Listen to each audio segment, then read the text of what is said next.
They treated that man like a literal beast of burden. Nagi wasn't just a carrier. He was a top-tier professional porter. His sole survival tool? A spatial magic bag capable of swallowing anything whole. Yet, because of his lowly class, he endured constant humiliation. Life was a relentless uphill battle for Nagi.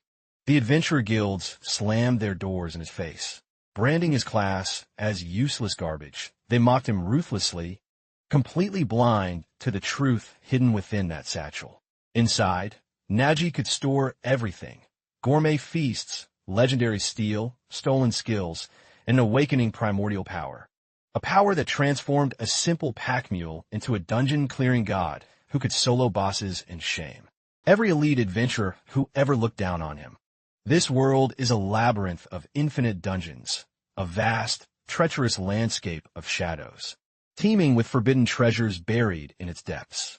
Those who conquer these pits claim absolute wealth and world-renowned fame. But the path isn't for everyone. Only the chosen can stand tall, while our protagonist treks through the wasteland.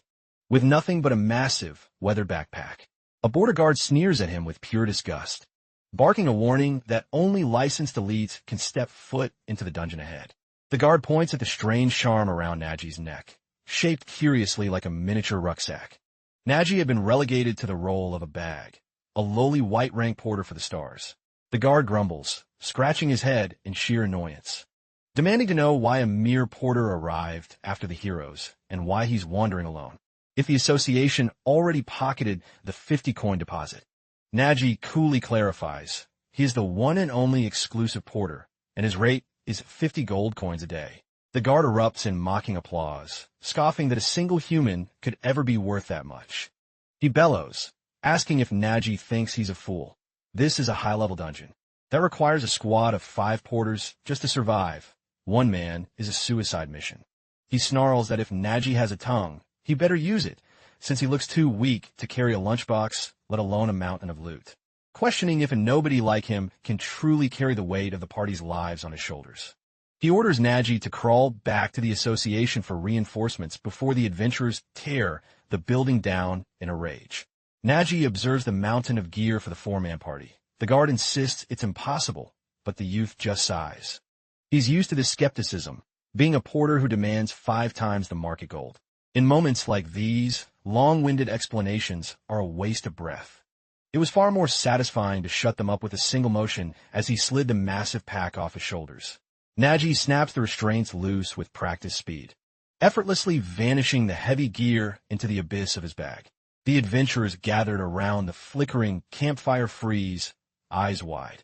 A golden-haired youth at the center narrows his gaze, murmuring that the bag must be an ultra-rare spatial artifact. The other 2 demand to know where he plundered it, wishing they had such convenience. Nagi offers a polite apology, explaining it's a soul-bound item only he can trigger before asking if they're ready to start his shift. The blonde leader tells him to drop the ego. Even with a fancy bag, a porter is still just a porter. The other guards bow to the man, Mr. Jeff. Jeff, the legendary alpha of a United Dawn Wolf and a gold-rank swordsman, accepts the contract.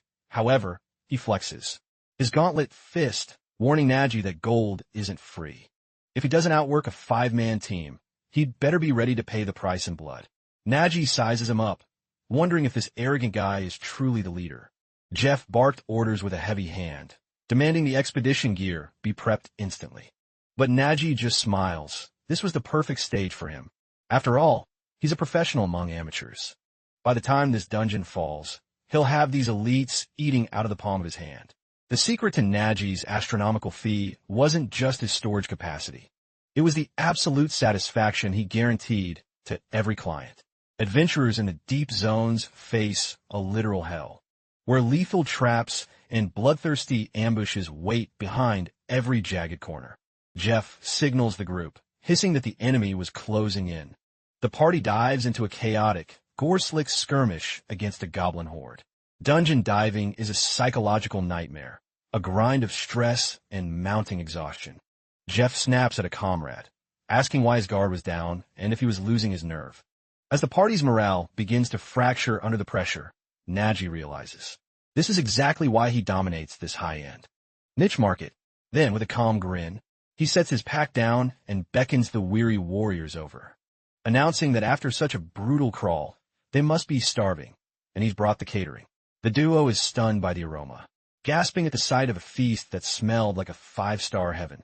Nagi serves them with grace, activating his secret class skill, Dungeon Restaurant Porter. The adventurers inhale the food, shocked that it's piping hot as if pulled straight from an oven, with salads crisp enough to crunch. They had expected nothing but moldy hardtack and meat as tough as a dungeon floor. It was a miracle. The bag didn't just store items. It was a mobile kitchen that defied the laws of time. Nagi simply chuckles, saying it's just part of the service. But the real show was just beginning as he unzipped the bag further. The spatial opening ripples, transforming into a shimmering pool of water. Uncoiling an endless hose from the void, Nagi triggers his Arcadian Paradise skill and manifests a luxury bathtub in the dirt. The bearded warrior stares in disbelief, laughing that. He felt like he'd been teleported to a 5-star resort, soaking in a hot spring in the dead of winter. It was the most absurd thing he'd ever seen in a death trap dungeon, yet it was pure bliss.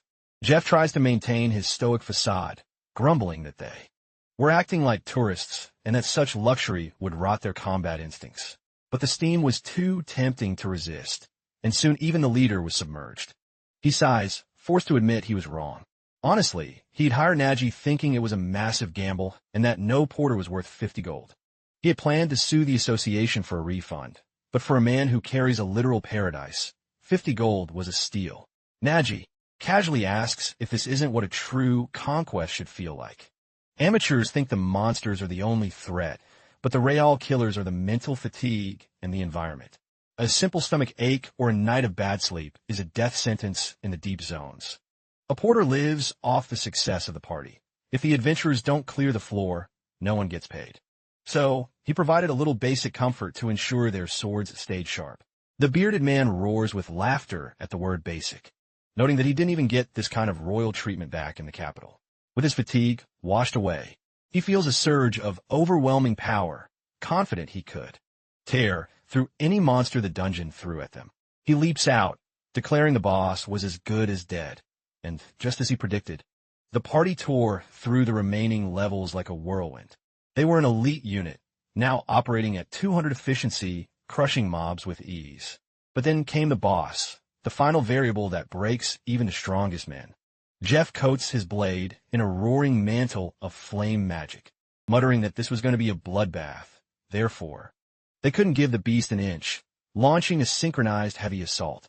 But the boss raises its hand, reeling back to the sky before slamming a world-shattering strike into the earth. The bearded archer begins a relentless barrage, firing arrows like a man possessed, triggering his steel spider web restraint skill. However, the boss swings its massive, whip-like tail in a lethal arc, smashing into a raised shield. The impact sends the frontline tank flying into the distance. In that split second, Jeff finds the opening, activating Phantom Blade multiplication to blur his steel. With a single flash, he severs the tip of the beast's thrashing tail. The monster roars, condensing energy for a devastating breath attack, but it's cleanly parried by Jeff's high-level swordsmanship. The leader refuses to back down, pushing his advance. Nagi watches the chaos from a safe distance, his expression unreadable, noting that their prey is a B-rank nightmare known as the Sarkin Lizard. Statistically, their party has an 80% success rate, a solid bet, but in a dungeon, that remaining 20% chance of death is a gaping abyss. If the conquest fails, the porter dies with them, and Nagi isn't ready to punch his final clock. He decides it's time to tip the scales. Nagi reaches out, his arm vanishing as he plunges it deep into the infinite void of his rucksack. His fingers lock onto a spherical object. He pulls it out with a smirk. Found it. The adventurers have the raw power, but they lack the finesse. A single window of opportunity is all they need to end this. Normally, using a high-tier abyssal smoke mushroom would be a financial waste. But survival takes precedence over profit. He prepares to launch the tactical distraction. The Sarkin Lizard surges forward, scales rattling as it lunges at the exhausted group.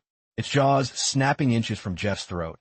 Nagi calculates the beast's erratic patterns with cold precision. The perfect moment had finally arrived. He hurls the smoke spore high into the cavern ceiling, and seeing the sudden, thick veil, Jeff's lips curl into a confident grin.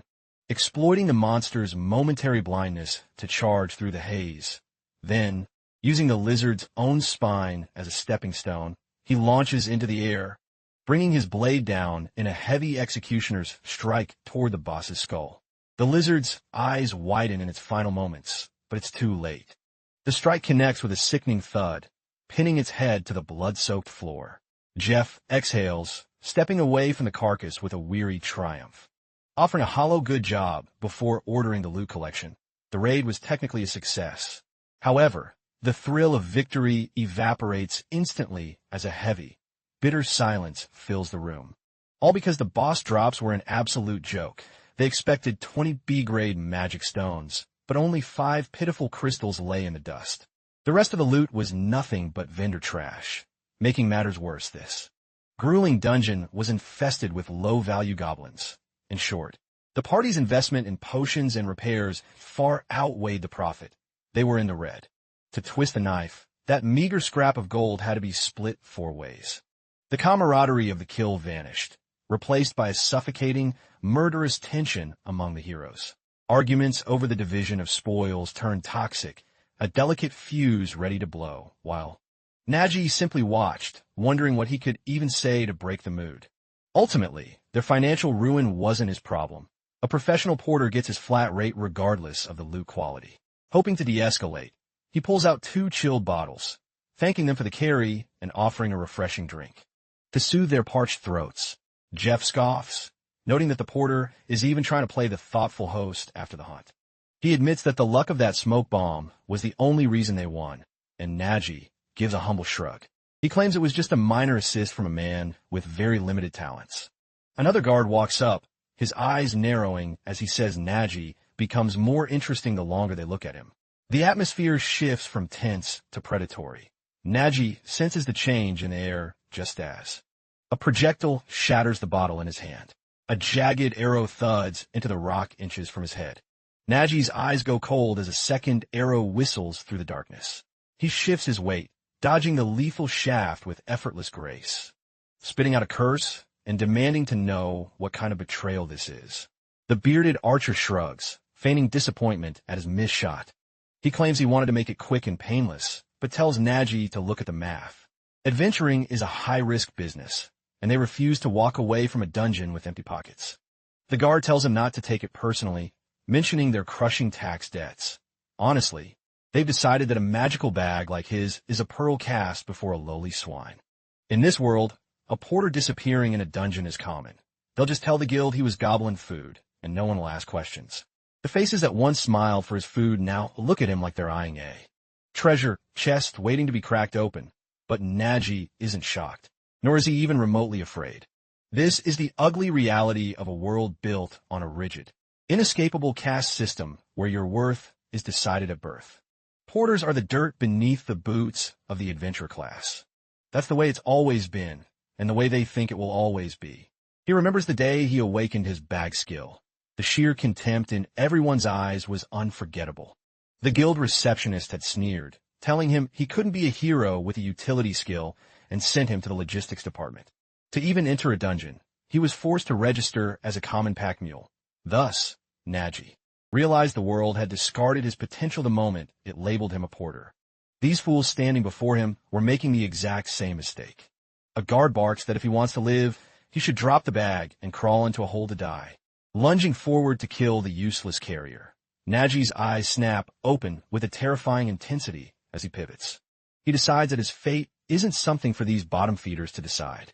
Reaching into the spatial rift of his bag, the youth draws a gleaming blade in a blur, parrying the heavy strike. The guard stares in shock, unable to process how a porter could have those reflexes. Nagi drives his heels into the dirt, exploding forward at a speed that defies logic, not even fully drawing the sword from its spatial sheath. He hammers the heavy hilt into the guard's gut with bone-shattering force. The archer screams, wondering what kind of monster they've unleashed. Nagi summons a massive battle axe from the void, hurling it with such precision that it shears the strings of the bearded man's crossbow mid-air. The man collapses in terror, his weapon rendered useless in a heartbeat. Jeff watches his team fall, his mind racing to make sense of the carnage. His elite vanguard, Dolph, had been neutralized in seconds. Rage overcomes his fear, screaming at his remaining men to stop playing around and kill the brat, the final 2 charge.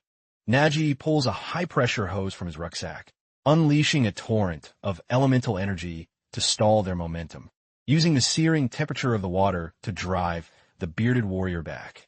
Without missing a beat, he spots the gap in their defense and lunges, his sword singing as it cleaves the archer in 2 with a single brutal stroke. The last survivor's courage breaks instantly. He turns to bolt, but a heavy punch catches him in the jaw, sending him spiraling into the stone wall. Nagi stands over the wreckage of the elite party, his face a mask of cold indifference. Jeff realizes his entire squad has been decimated. He is frozen in absolute terror, trembling as he asks how a white-rank nobody could slaughter 3 veterans. It defied every law of the system. A porter shouldn't have this much power. He demands to know the truth of who he really is. Nagi simply looks back with hollow eyes and says, "I'm just a porter." Leaving the bodies and the worthless loot behind, Nagi steps out of the dungeon's shadow into the light. He immediately senses a presence closing in fast from the horizon. Dust clouds part to reveal a sturdy armored carriage. He signals the driver, shouting that his ride has finally reached the extraction point. An elegant woman steps out, her sharp eyes scanning the area as she confirms his identity. The Porters Guild sent word of a dungeon-side incident, introducing her as Inspector Petra. But her professional mask slips as she stares at the scene, demanding an explanation. She points a gloved finger at the 3 bruised and battered elites, tied up like common thieves. Nagi doesn't bother with a long story. He simply says the evidence speaks for itself. Suddenly, a ghostly, distorted playback begins to echo from the depths of his backpack. The recording blares the adventurer's own voices plotting to murder Nagi for his gear. Petra is stunned, noting the bag's inefficient design masks a sophisticated recording artifact. Nagi keeps it simple. It's just a bag that happens to remember every word spoken. The inspector shifts gears, acknowledging that the recording proves they attempted cold-blooded murder. What she can't fathom is how a lone porter dismantled a veteran squad of 4. She notes their symptoms look like smoke mushroom poisoning. Nagi is impressed by her expertise. Petra explains that in this climate, those fungi cause total muscle paralysis and a distinct purple facial tint. Nagi shrugs, saying that makes things easy to explain. They greedily ate a stew spiked with those very mushrooms. When the toxins kicked in, they collapsed. He calls it a lucky break for a weak porter like himself. She narrows her eyes, her gaze turning sharp and threatening as she searches for the lie. Jeff is screaming internally that it's all a fabrication. He knows they were baited into eating them during the raid. Nagi turns to Jeff with a mocking tone, questioning if this is really the strength of a gold rank. He throws a lightning-fast slash that Jeff barely manages to deflect with trembling hands. The melee turns into a one-sided slaughter as Nagi suppresses the swordsman with overwhelming pressure. Every desperate counter Jeff tries is swatted away like a bothersome fly. Jeff's mind is reeling. He knew they were exhausted from the boss fight, but this was different.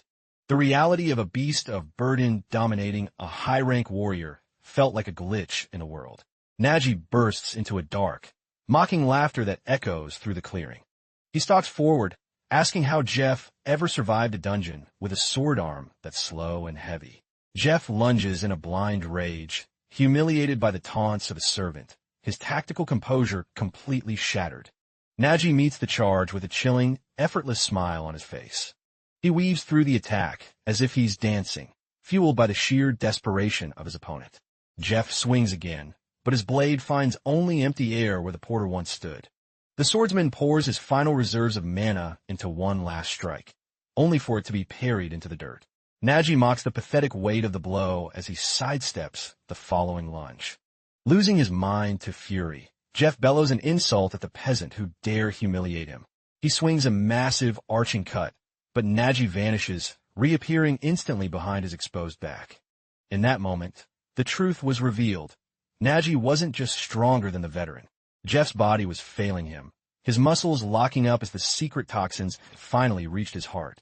He collapses, retching and gagging as his internal organs scream in protest. Nagi stands over him. He leans down, asking the fallen hero if he had forgotten his earlier warning, that every single one of them was already walking dead from the poison. The smoked mushroom wasn't just a seasoning in that stew they inhaled so greedily. It's a delicacy that enhances flavor while hiding a lethal, paralyzing sting. A perfect tool for a porter who needs to manage clients who try to skip the bill. Jeff gasps through the bile, demanding to know about the poison's source. He realizes the terrifying truth of Nagi's foresight. He accuses Nagi of planning this betrayal from the start. Nagi only responds with a cold gaze. He lets out a long, arrogant sigh that pierces Jeff's pride more than any blade. He asks why a fragile porter would ever trust a group of killers. The poison was just his life insurance. Their survival was always in their own hands. The poison only activates when a victim turns hostile. Normally, he would have handed over the antidote as a bonus after a successful, peaceful mission. But unfortunately, a certain arrogant leader decided to get violent. The very bottles Jeff smashed in his rage were the only cure for the venom in his veins. Nagi shrugs with feigned pity, asking what he's supposed to do now, since he only has one single vial of antidote left in his entire inventory. Jeff tries to process the irony. Even if he admits the poisoning, he can't bear the public shame. He shouts to the inspector that it was just bad luck and bad soup, choosing a lie over the humiliation of being beaten. The rest of the squad breaks down in tears, wailing about the cursed stew that ruined their lives. Petra taps her chin, processing the convenient accident that favored the porter. She decides to accept the official story for now, ordering her men to haul the criminals away. Nagi turns to vanish into the woods, his contract fulfilled, but Petra calls out to him. She offers him a seat in her luxury carriage for the trip back to the city. Nagi pauses. He stares at the ornate carriage, calculating the value of the offer. His first and only question, is the ride free of charge? As the carriage rattles toward the city gates, Petra breaks the silence.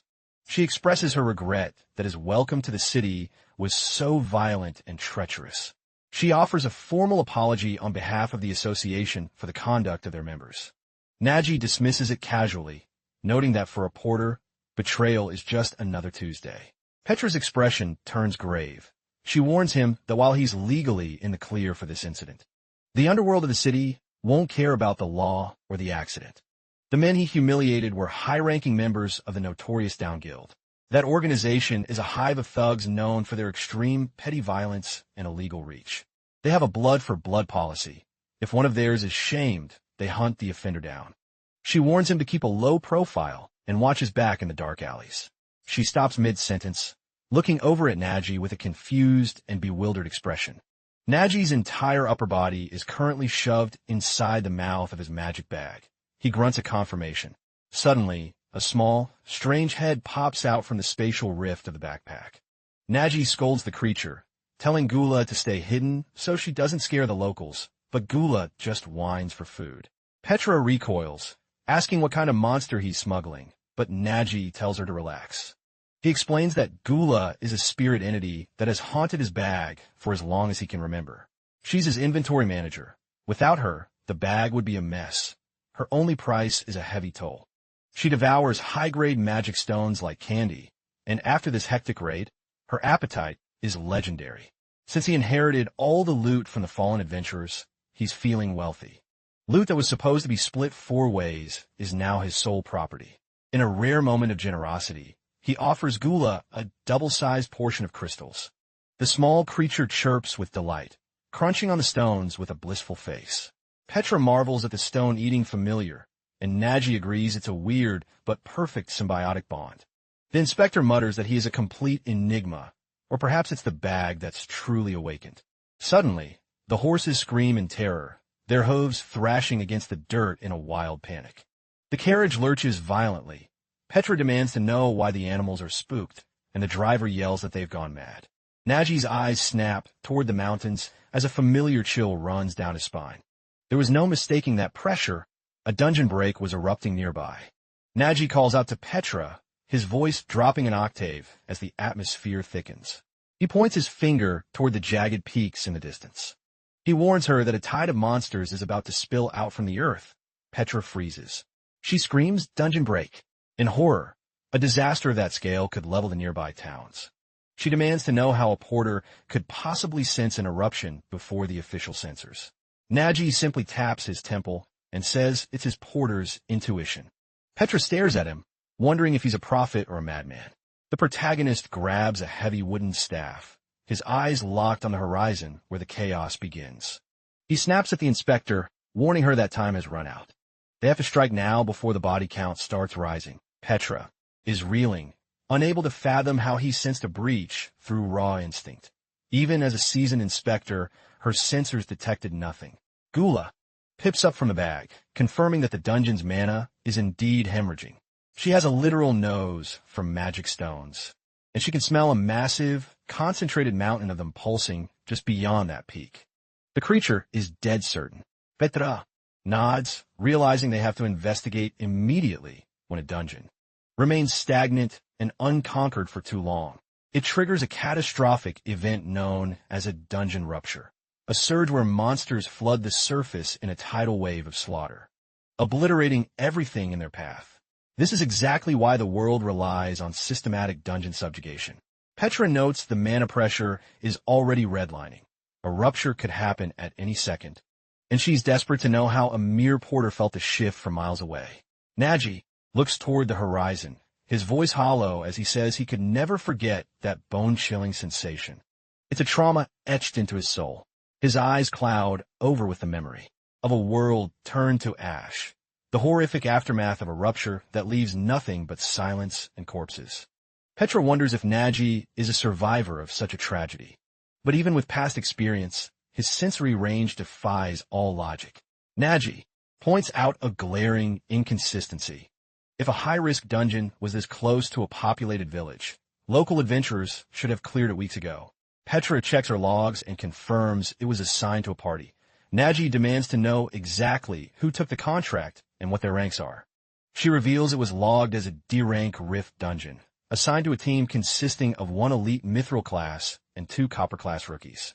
Nagi's eyes narrow. A mythril rank taking a measly D-rank job? Something smells rotten. He suspects a foul play, asking Petra what her next move is, as he needs to reach that village to confirm his dark theory. Petra realizes they're thinking the same thing.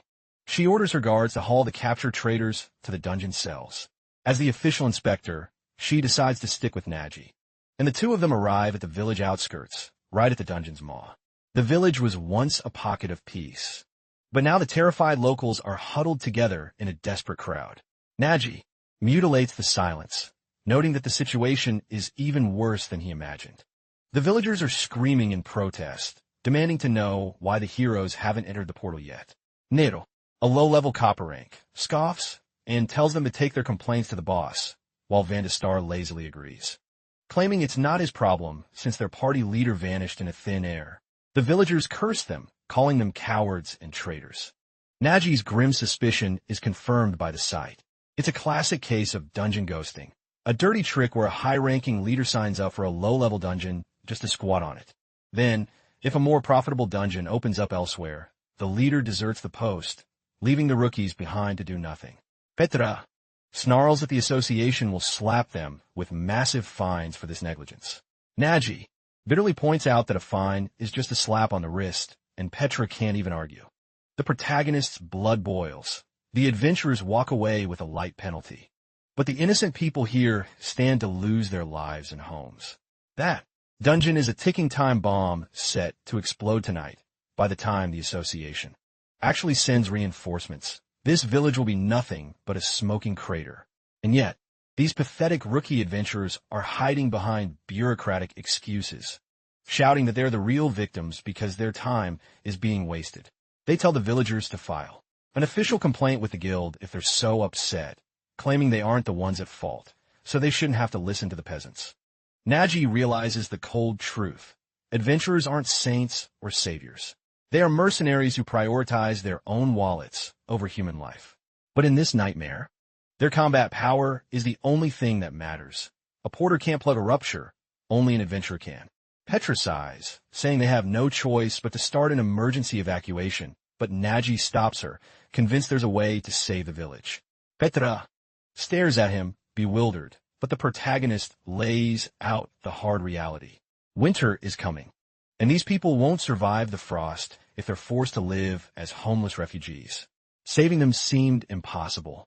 So Nagi unclasps his porter's badge and replaces it with a gleaming gold rank emblem, deciding that if a carrier can't save this place, a hero will. Nagi lets out a sharp, confident laugh, strolling toward the bickering rookies and asking what all the noise is about. He mocks the timing, a rupture occurring right as he happens to be passing through. He asks if anyone can claim the loot if they conquer a deserted dungeon, and Petra plays along, confirming the law. The protagonist smiles. It's a gold mine. Vandestar sneers, wondering what this random guy thinks he's doing, until he gets a clear look at the badge pinned to Nagi's chest. The sight of the gold rank insignia shuts them up instantly. With a high ranker leading, this suicide mission might actually work. Nagi looks at the rookies, asking if they want a piece of the action, but warns them his management fee means the loot split is 90 for him and 10 for them. A rift dungeon is a localized nightmare connected to a chaotic dimension. The guild rules say only gold ranks should even attempt it. Unlike standard dungeons, where you just clear the rooms, the goal isn't just killing the boss. In a rift, space itself is your primary enemy. The laws of physics are broken, and no map can save you. The chance of being erased from existence or getting lost forever is sky high. Yet, Nagi announces they're going to speedrun the whole thing. Petra checks her device, warning that the mana threshold will collapse in exactly 60 minutes. Nagi translates. They have 1 hour to win. It's an impossibly tight window, especially for chaotic rift where anything could happen. They have to pray the layout is merciful, because every second wasted is a life lost. They dive headfirst into the swirling portal. The entrance shatters behind them, and Nero's jaw drops. They aren't in a cave, but a vast desert under a sky filled with floating islands of rock. Nero is disoriented, noting it was midnight outside. But here, it's a sun-scorched alien world. Fun. The star brags that this is where the legends of the rookies begin, and Nero agrees, eager to show the association what they're made of. The necromancer joins in, boasting that his performance will leave the guild headquarters speechless. Petra watches them, thinking that their ignorance is the only thing keeping them from fainting. One look at the mana density tells her they're in way over their heads, and Nagi silently concurs. The landscape before them looks like a glitch in reality, shifting as they watch. Petra shouts that they have to scale the floating islands in under an hour. Nagi admits he had to lie about his rank to get them moving, and he had no other choice. If he asked them to help as a porter, they would have spit on him, but everyone follows a gold rank badge. It was a massive gamble. But if this dungeon doesn't fall, the village is doomed, and Petra knows it. She nods, it's do or die. Nero lets out a cocky laugh, wondering why they're so tense, calling them dull humans.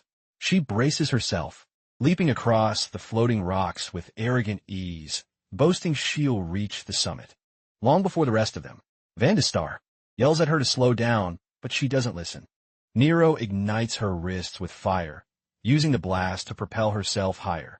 But she miscalculates the unstable mana. Her face turns to pure terror as she loses her footing and plummets face first toward the hard ground. Vandestar sighs, calling her an idiot for treating a real dungeon like a training simulator. Nero snaps at him, demanding to know if he's really just going to ignore her after that epic fail. The necromancer reminds her of the golden rule. Rift dungeons always come with hidden restrictions or passive curses. Petra nods solemnly, confirming that the boy actually knows his theory. The first priority in any rift is identifying the curse. She activates her scout talent, revealing spectral chains binding Vandestar and Nero together. Petra explains the Soul Link curse. They are tethered by invisible, intangible chains, forcing the entire party to move as a single unit.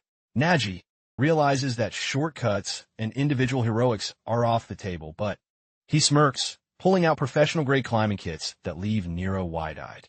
The protagonist warns that they must move in perfect sync. Meticulous coordination is the only way to survive a rift.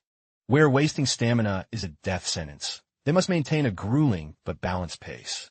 Nagi orders them to follow his every step, and emphasizes that because of the chains, any gap in their formation could trigger a disaster. They must maintain a constant, disciplined distance. Nero complains that Nagi is moving at a snail's pace and tries to sprint ahead, but Nagi shuts her down instantly. Rushing into the unknown is a fool's errand. It's better to move steadily than to waste precious minutes backtracking from a dead end. However, even with the most careful planning, Rift dungeons are notorious for throwing unpredictable, reality-bending variables at the party. Suddenly, a massive, mountain-sized beast made of living stone blocks their path. The creature unhinges its jaw and casually swallows a boulder hole. Nagi grinds his teeth, realizing their route is completely obstructed by an unidentified monster. Petra identifies it as a stone-devouring hog. It's incredibly powerful, but generally docile. As long as they don't start a fight, they might survive. But as the field guide warns, it's a restless beast that constantly eats and excretes, literally reshaping the dungeon's geography as it moves. She finds the ecosystem fascinating, but snaps back to reality. This is a disaster because the ledge they needed to reach has been completely eaten away. Their only hope is to hook a rope onto the beast itself, but one wrong move that provokes the hog would turn it into a rampaging juggernaut, and they have zero time for a boss fight right now. Van de Star steps forward, realizing this is his cinematic moment. He tells the group to clear the stage and watch a true master at work. He announces that they are about to witness the absolute peak of necromancy. He severs two of his own fingers in a dark ritual. His unique talent is phalangeal invocation, using his own bones as catalyst to summon two humanoid spirits. The stitched rag golems, Leori and Clavi, manifest from the shadows. Nagi is genuinely impressed by such a rare summoner skill, and Petra agrees that this is the perfect way to secure a line without alerting the hog. But the protagonist's praise turns to concern as he notices both golems beginning to vibrate violently and twitch in an unnatural way. Nagi points out that they look more like bombs than helpers. Nero reveals his infamous nickname from the academy, Explosive Van, a genius who can summon anything but can't stop them from detonating. Van de Star sweats, explaining that controlling these spirits is like trying to move your reflection in a mirror. It's a mental nightmare. He claims that if they cross the gap in under 5 minutes, they might survive the blast. Nagi calls it a suicide mission. But with the clock ticking toward the rupture, they have no other choice. They have to reach the other side before their own bridge explodes. They launch the grappling hooks toward the golem's steady hands. The team works in frantic harmony to anchor themselves to the floating island. But one rope snaps back, smack into a golem's face. Van de Star yelps in pain, begging them to be careful. His nerves are so linked to the summons, so he feels every hit. Nagi begins a rapid ascent up the rope, thinking that despite the chaos, the unique abilities of these lower-ranked adventurers are actually perfectly suited for this rift. The summons are making a normally impossible climb look manageable. Suddenly, Nagi realizes the mana in the air is destabilizing. There are only 3 minutes left. Van de Star screams for him to move faster as his nose starts to bleed, while the protagonist notes the golems are turning a dark, angry red. The necromancer chokes out an apology. The summons have reached their limit. The structural damage from the rope hit made them unstable. His head is spinning, and he can no longer hold the spirits together. The golems' bodies swell like overinflated balloons, triggering a massive shockwave that rattles the entire stone-devouring hog. The massive beast lets out a panicked roar at the sudden explosion on its back. The anchors are blown clear, and the rope begins a free fall toward the abyss, with the entire party still clinging to it. Nagi bellows that they're about to be erased. They need to find a handhold or it's over. But he realizes that if they fall to the bottom now, there's zero chance of stopping the rupture in time. He has to manipulate their trajectory mid-air to mitigate the impact.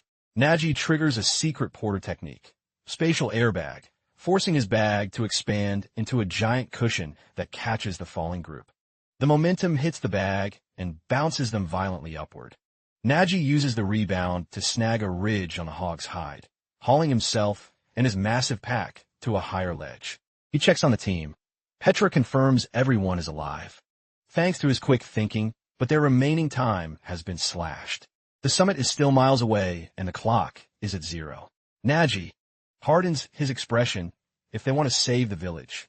These rookies are going to have to push their bodies far beyond their physical limits to match his speed. He equips the party with gecko grip climbing gear and tells them to brace for hell. They're making a vertical dash for the peak. No brakes, no hesitation. Because if one person slips, the soul link will drag everyone into the void.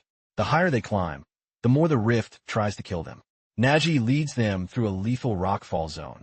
They sprint across a vertical sheet of cursed ice, fighting off a manic frost monkey mid-climb, finally, scrambling through a minefield of explosive minerals. The two rookies are on the verge of collapse, wheezing as they ask if the nightmare is finally over. Nagi tells them they're on the home stretch, but the adventurers groan. He said that 10 times already.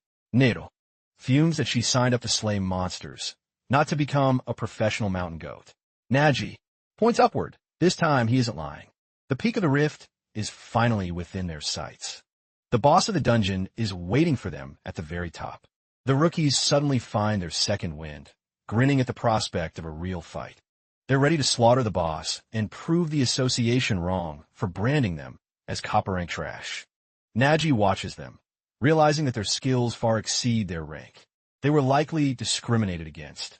One for being a creepy necromancer, the other for being a recently liberated beast folk. Nero jokes that if things get dicey, their gold rank leader will carry them, but Nagi knows he needs them to do the heavy lifting. Suddenly, Petra holds up a hand, signaling a dead stop. Something is fundamentally wrong with the scene above. The boss monster is a serpent dragon, but its scales have turned a sickly, necrotic purple, a sign of total corruption. A purple serpent dragon can only mean one thing. The boss has already been killed. Nagi freezes, asking her to repeat that. As the dust clears, they see a massive legendary blade already buried deep in the dragon's skull. A mysterious figure sitting on a carcass yawns, slowly stretching as if waking from a nap. He grumbles, wondering who's making all the racket during his break. He peers down at the group, his eyes narrowing, and a wave of pure, chilling bloodlust washes over them. Nagi recognizes the killing intent instantly and braces himself.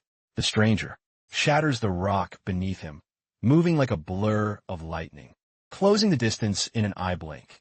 Nagi barely manages to throw himself aside as the man strikes. The unknown adventurer sticks the landing, his gaze sharp and lethal.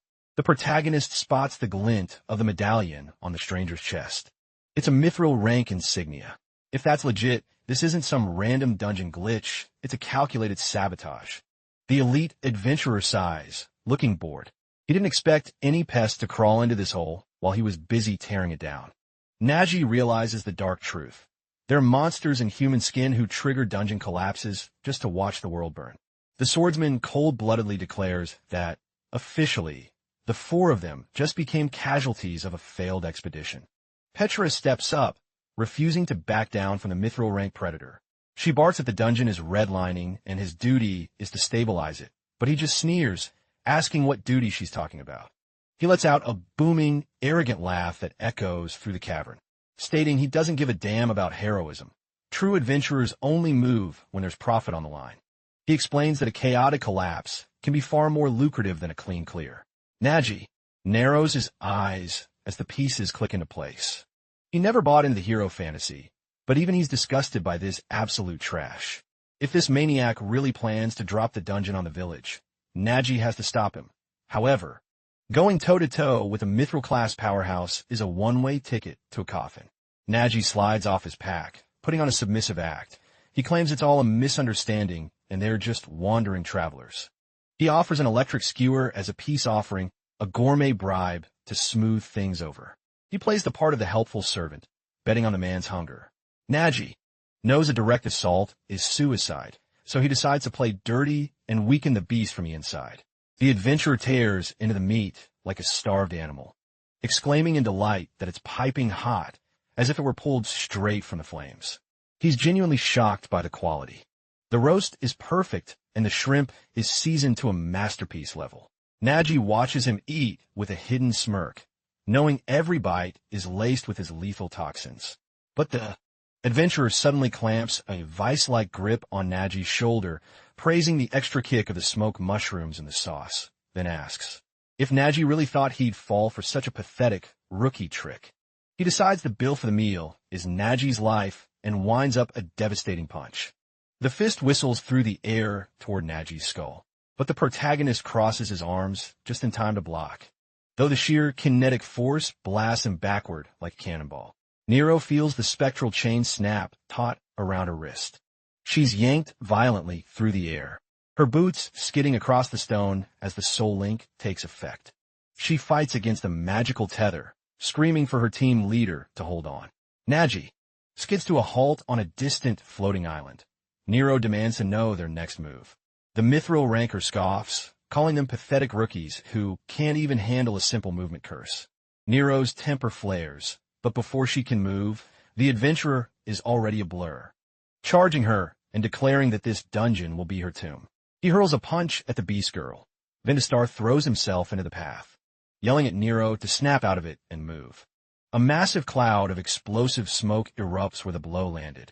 As the haze clears, the adventurer emerges with a bored sigh, complaining about the rude summoned creature that got in his way. He asks if the kid is a necromancer, but Vendestar counters with a question. Is he the coward who abandoned the village mission? The mythril warrior laughs, noting that only idiots like a necromancer and a beast slave would volunteer for a suicide rift. He mocks them as the bottom of the barrel. Vendestar tells Nero to keep her cool. Once the leader recovers, they'll have the numbers to win 3-on-1. All they have to do is survive the onslaught for a few more minutes. His patchwork golem is built to tank physical trauma, and it can take a beating. Following their countless hours of training, the duo launches a coordinated strike against the elite. The man just keeps that predatory smile plastered on his face. He triggers another shockwave, sending Nagi tumbling across the rocks again. The youth is out cold for a heartbeat, but he groggily shakes off the cobwebs a moment later. Petra is over him instantly, confirming she's applied emergency stabilization. Nagi thanks her, his mind racing as he asks for a status report. The inspector's face is grim. Nero and Vendestar are fighting like demons, but the rank gap is too wide. The mythril ranker is just playing with them, swatting away Nero's kicks. Nero pivots for a spinning roundhouse. However, her movements are telegraphed, and he blocks them without breaking a sweat. The adventurer wears a sadistic grin. He grabs the patchwork golem and swings it like a club, smashing it into the rookies to clear the field. Petra warns that their stamina is redlining. They won't last another 3 minutes. Nagi admits he underestimated his opponent. Mythril rankers have enough mana resistance to shrug off common toxins. He asks for intel, knowing a man this strong must have a file at the association. Betrayal. He's a close-quarters monster, legendary even among the mythril elite. His raid record is flawless, but he's infamous for accidentally killing other adventurers in duels. His signature weapon is a colossal broadsword that weighs as much as a mountain. He once cleaved an elder ogre in two with one swing. Nagi sighs in relief that the man is currently unarmed. He hoped for a fatal flaw, but the man is a perfect killing machine. Petra points out the real killer. The clock. Even if they somehow win this fight, the dungeon is seconds away from a rupture. There's no physical way to reach the core in time. If only they weren't tethered by that cursed chain, one of them could have made a break for it. Nagi freezes, the word chain echoing in his mind until the light bulb goes off. The curse is invisible and intangible, but the link is absolute. Normally, it's a death trap. If one falls, everyone dies. But if you flip the script, it's a teleportation hack. If just one person reaches the top, the whole team follows. With that exploit, they can bypass the elite warrior and save the village. Nagi decides to step up as the commander. If he's going to play the gold rank leader, he's going to use every dirty trick and resource in his bag to win. Individually, they're weak. But if he weaves their skills into a single perfect strategy, they can flip the board. He asks Petra if her scout talent can provide a high-resolution scan of the summit from here. She tells him she can do better. She can render a full-scale tactical overlay. Nagi tells her to start the scan immediately. Petra draws a shimmering quill and begins writing on the air, manifesting a glowing 3D holographic map of the entire rift. Nagi is floored by the precision, noting that the detail is better than most military-grade artifacts. She claims it's just the basics for a top-tier inspector, but she's confused about his plan. Nagi tells her they aren't hunting a man, they're trapping a beast. This isn't a fair duel, it's a pest control operation.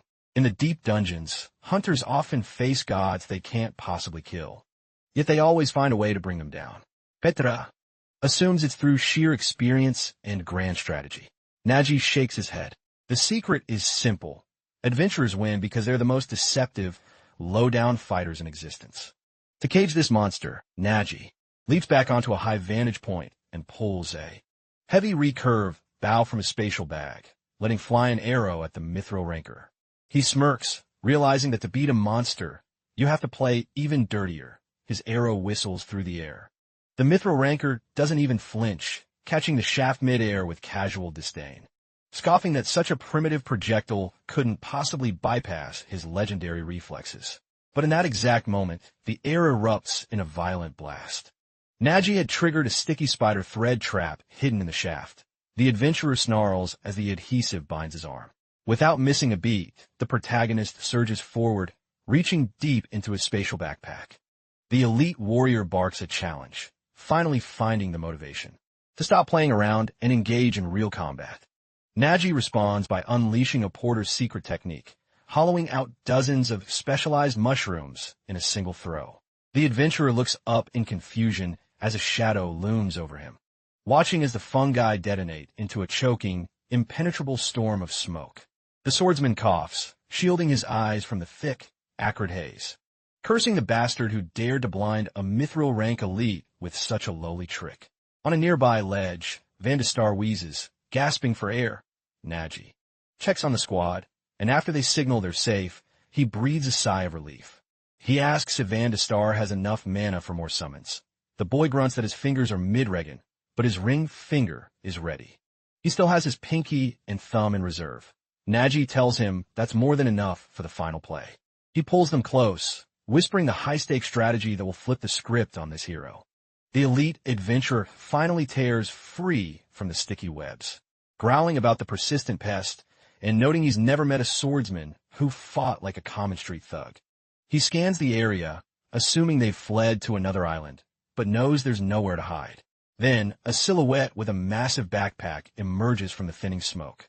The figure is muttering to itself, seemingly locked in a deep conversation.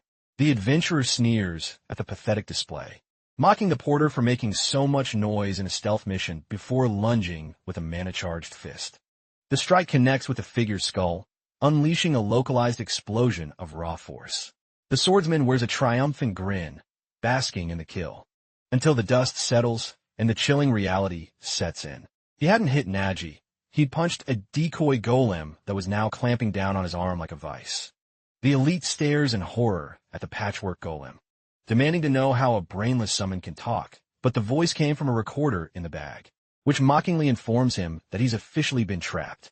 The adventurer whips around, frantic to find the real targets, only to spot a figure already clutching a taut rope. Nagi stood high above as the smoke cleared.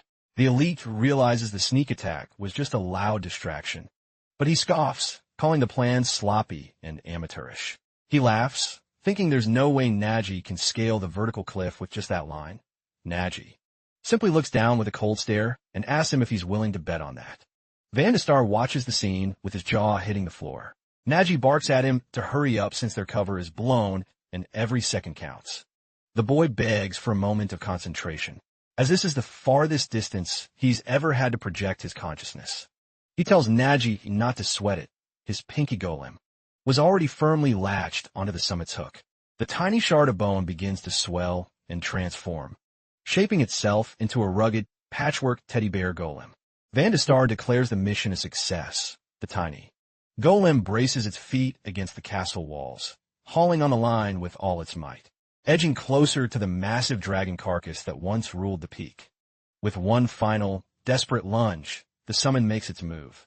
Vandestar screams for the golem to move. Then, with a sickening thud, the hook bites deep into the dragon's skull. The golem detonates instantly, unleashing a pillar of destruction that rocks the very foundations of the castle. The mithril ranker is frozen in disbelief, realizing the entire charade was designed specifically to pin him down while they secured the win, a realization that terrified him.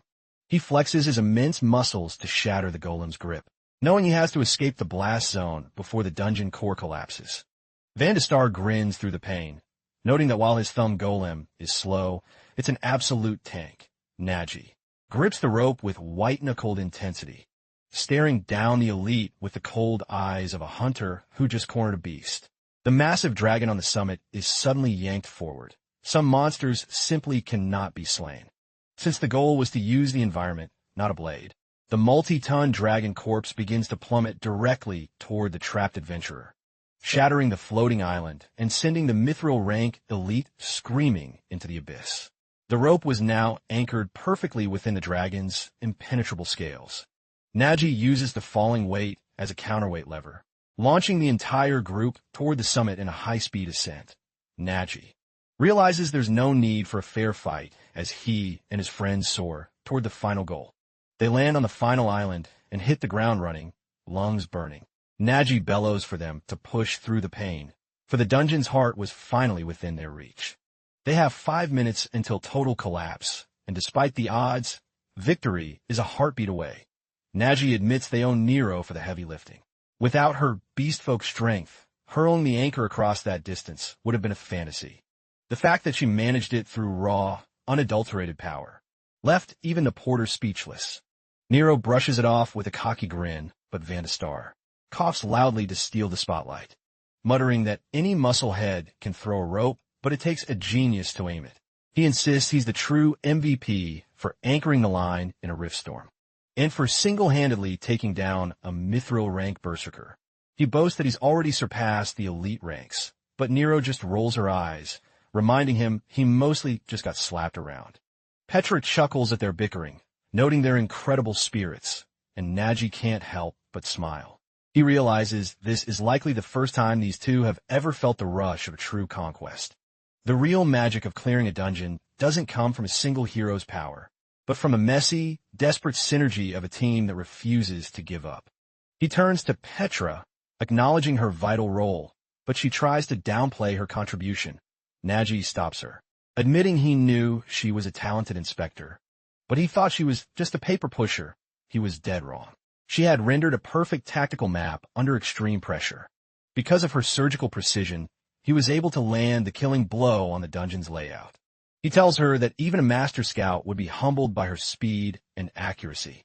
Petra blushes, thinking that his ability to devise and execute a mythril slaying strategy in seconds was the real miracle. She wonders if this porter is a hidden powerhouse. Star asks what's waiting for the berserker at the bottom. Nero snarls that she hopes he's sentenced to rot in the deepest hole in the kingdom and banished from the guild forever. Petra's expression darkens as she delivers the cold reality. He's a criminal, yes, but he's a mithril rank asset. In this world, rank is a shield. Mithril-level adventurers are considered national treasures protected by the crown. So, he'll likely walk free after paying a measly fine that won't even dent his pouch. Van de Star and Nero explode in rage, calling the system a joke. The necromancer spits on the ground, declaring he doesn't give a damn about the rules anymore, because if the law won't break him, he'll personally snap the bastards' bones the moment they set foot outside. Nagi counters that it's a suicide mission, warning them that the terror they just witnessed was barely a glimpse of the elite's true power. They only need to look at the carnage around them. The guardian sentinels protecting this rift were elite stone platform guards, yet he slaughtered them all single-handedly. The Star scoffs that he could manage the same, and Nero grumbles they were just never given the shot. Nagi ignores the bravado, pointing out the most chilling detail. If they inspect the corpse's wounds, they'll see every single guard was snuffed out with a single surgical strike. The rookies freeze in realization. Nagi explains that a true adventurer's lethality peaks with their signature weapon. During their skirmish, he hadn't even touched his greatsword or activated a single talent. He was merely playing with them using raw, unadorned strength. The Star shudders at the abysmal gap in their abilities. But the logic finally clicks when they drag the man down and drop the dragon. His legendary blade was already buried deep within the beast's heart, meaning the floor boss had also been executed with one solitary blow. Nagi's blood runs cold as the pieces fall into place. If the boss is dead, then the man already plunged into the abyss with the serpent dragon, and by now, he must have reclaimed his primary weapon. The berserker suddenly appears atop a jagged spire, gazing toward the summit with a predatory glare. declaring with a smirk that the real game is finally about to begin. Nagi senses the shift in the air just as the very ground beneath them begins to rupture. He bellows for the group to run, but a gargantuan shockwave of mana reaches the star instantly. It's the signature Titan Slayer slash, a strike designed to cleave mountain-sized giants into two clean pieces. Nagi desperately clings to a crumbling fragment of the floating island, the entire team dangling over the void, held together only by those spectral chains. He gasps out of breath, checking if anyone is still alive. Petra manages a weak reply, but the rookies have taken the brunt of the impact and look broken, especially Vandestar, who is dangling like a rag doll, completely unresponsive. Nagi grits his teeth. They're backed into a corner. The destructive output of that single swing was godlike, and the monster in human skin is already closing in, leaping across the floating debris with terrifying speed. Nagi marvels at the impossible physical feat. Even a second of hesitation means the berserker will be upon them. With only 3 minutes left on the clock, he realizes there's only one card left to play. He's a porter, a man who has spent his life hauling, crushing weights through hellish terrain. If it's a contest of lifting and endurance, he won't lose to anyone. This wasn't a battle. It was just another day on the job, carrying a slightly heavier load than usual and climbing toward the goal. With a roar of effort, he uses his raw arm strength to haul the spectral chains upward. One by one, the entire group is yanked up by his sheer will. Nagi braces his core against the agonizing weight. He claws his way up, digging his fingers into the solid rock and pulling with everything he has. Every muscle in his body screams as he repeats the motion, link by link. The countdown is hitting red, and the mithril rank predator is almost at their throats. The man makes one final, soaring leap toward the group. Nagi finally crests the summit, eyes wide with adrenaline as he hauls his broken team onto the ledge. The berserker lands on the final rock island with a sickening thud, his killing intent so thick it's suffocating, while Nagi can only stare back, breathless and cornered. The timer is seconds from zero, but they make a desperate dash toward the ancient cathedral looming at the center. The protagonist stumbles forward with his companions, spotting the pulsing, glowing crystal at the heart of the hall. He shouts that it's the dungeon core, the life stone. If he can just shatter it, the collapse might be averted. He snatches a hidden weapon from his rucksack. Nagi hurls the blade at the crystal, screaming that it's over.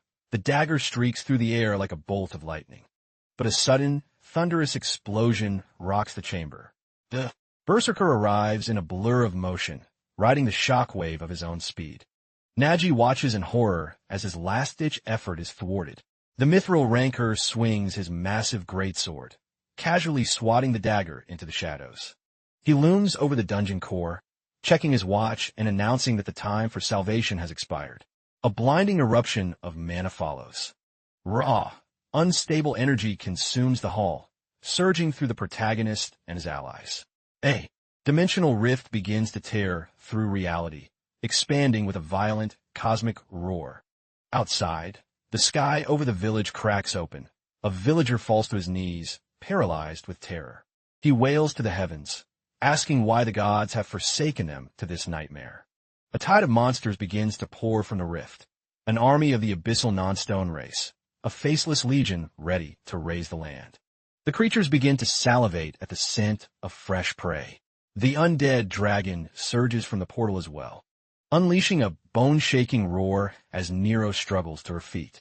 She stammers that the dungeon denizens are respawning, while Petra warns the flood is endless. This is a full-scale dungeon rupture. The berserker grabs Nagi by the throat, hoisting him up as he lets out a sadistic cackle, proclaiming that the birth of a rupture is the most magnificent sight in existence. Nagi gasps, asking if this wasn't his first time orchestrating such a massacre, and the berserker gleefully confirms it, a concept a weakling could never grasp. When a dungeon breaks, it eventually reforms into an even deadlier rank. In short, it's an investment for better loot. Nagi is sickened, asking if he'd slaughter an entire village just for a higher drop rate. The berserker shrugs, reiterating that profit is the only thing that matters, since a real adventurer only chases the next big score. The fate of sheep like the villagers simply isn't his concern. Nagi feels a bitter familiarity, Adventurers aren't the saviors of legends. They are greedy, self-serving predators, and he loathes them for the senseless destruction they leave in their wake. However, on the flip side of the coin, though they're a rare breed, there are those who possess both absolute power and absolute virtue. A mysterious woman soars over the village on a majestic griffin, casually finishing her snack, muttering that the stage is set. The target is locked, and she stands atop her mount, drawing her weapon to cauterize the rift before the world is swallowed. She unleashes a titanic inferno slash that slams into the dragon. The monster horde is instantly incinerated, their attempts to flee only leading them deeper in her wall of flame. The berserker's jaw drops in shock, and Petra whips around toward the new presence. The legendary adventurer touches down on the battlefield with grace. She introduces herself as Agnes Afrid, vice captain of the Twilight Wind Guild, demanding an immediate report on this cluster of chaos. In the background, the Riftborn monsters are being systematically annihilated. Nagi collapses, gasping for air after being dropped by the elite. Petra rushes to his side, checking his vitals. He nods that he's alive, but he urgently points toward the horizon. The catastrophic dungeon rupture is actually starting to vanish. Nagi bellows that the rift is sealing shut. Durakan, the berserker, merely scoffs under his breath. He mutters that even for a low-tier crawl, forcing a rupture closed with a single strike is a terrifying feat. He thought the Twilight Wind Guild had been wiped off the map and demands to know why Agnesa has emerged now. She ignores his posturing. She stares down Dukan of the Dawn Guild, her eyes cold and sharp. She tells him that in this situation, words are beneath them. The evidence of his betrayal is everywhere. There is zero chance a mythril rank elite would struggle in a dungeon of this level. He deliberately triggered the catastrophe. Durakan smirks, his hand hovering over his blade as he asks if she's brave enough to challenge him right here. He admits that testing himself against Agnesa of the Twilight Wind was always on his bucket list. However, he realizes this isn't his moment. That pesky porter's traps drain more of his stamina than he anticipated. Furthermore, his master gave him strict orders to avoid a public scandal. He couldn't afford a full-blown war yet. Most importantly, he'd already secured the prize, glancing covertly at the pulsating gem hidden in his palm. Deciding a retreat is more profitable than a duel. He slowly sheathes his massive sword.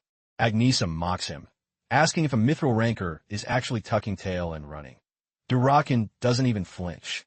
He counters that rift dungeons are chaotic by nature, and since his success depended on unstable variables, he simply couldn't guarantee a perfect outcome.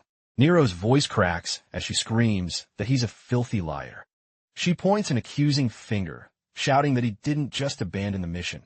He actively tried to hunt them down and bury them.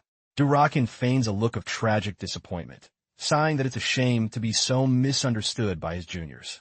He claims the dungeon's curse must have clouded their vision, making them mistake his assistance for an attack.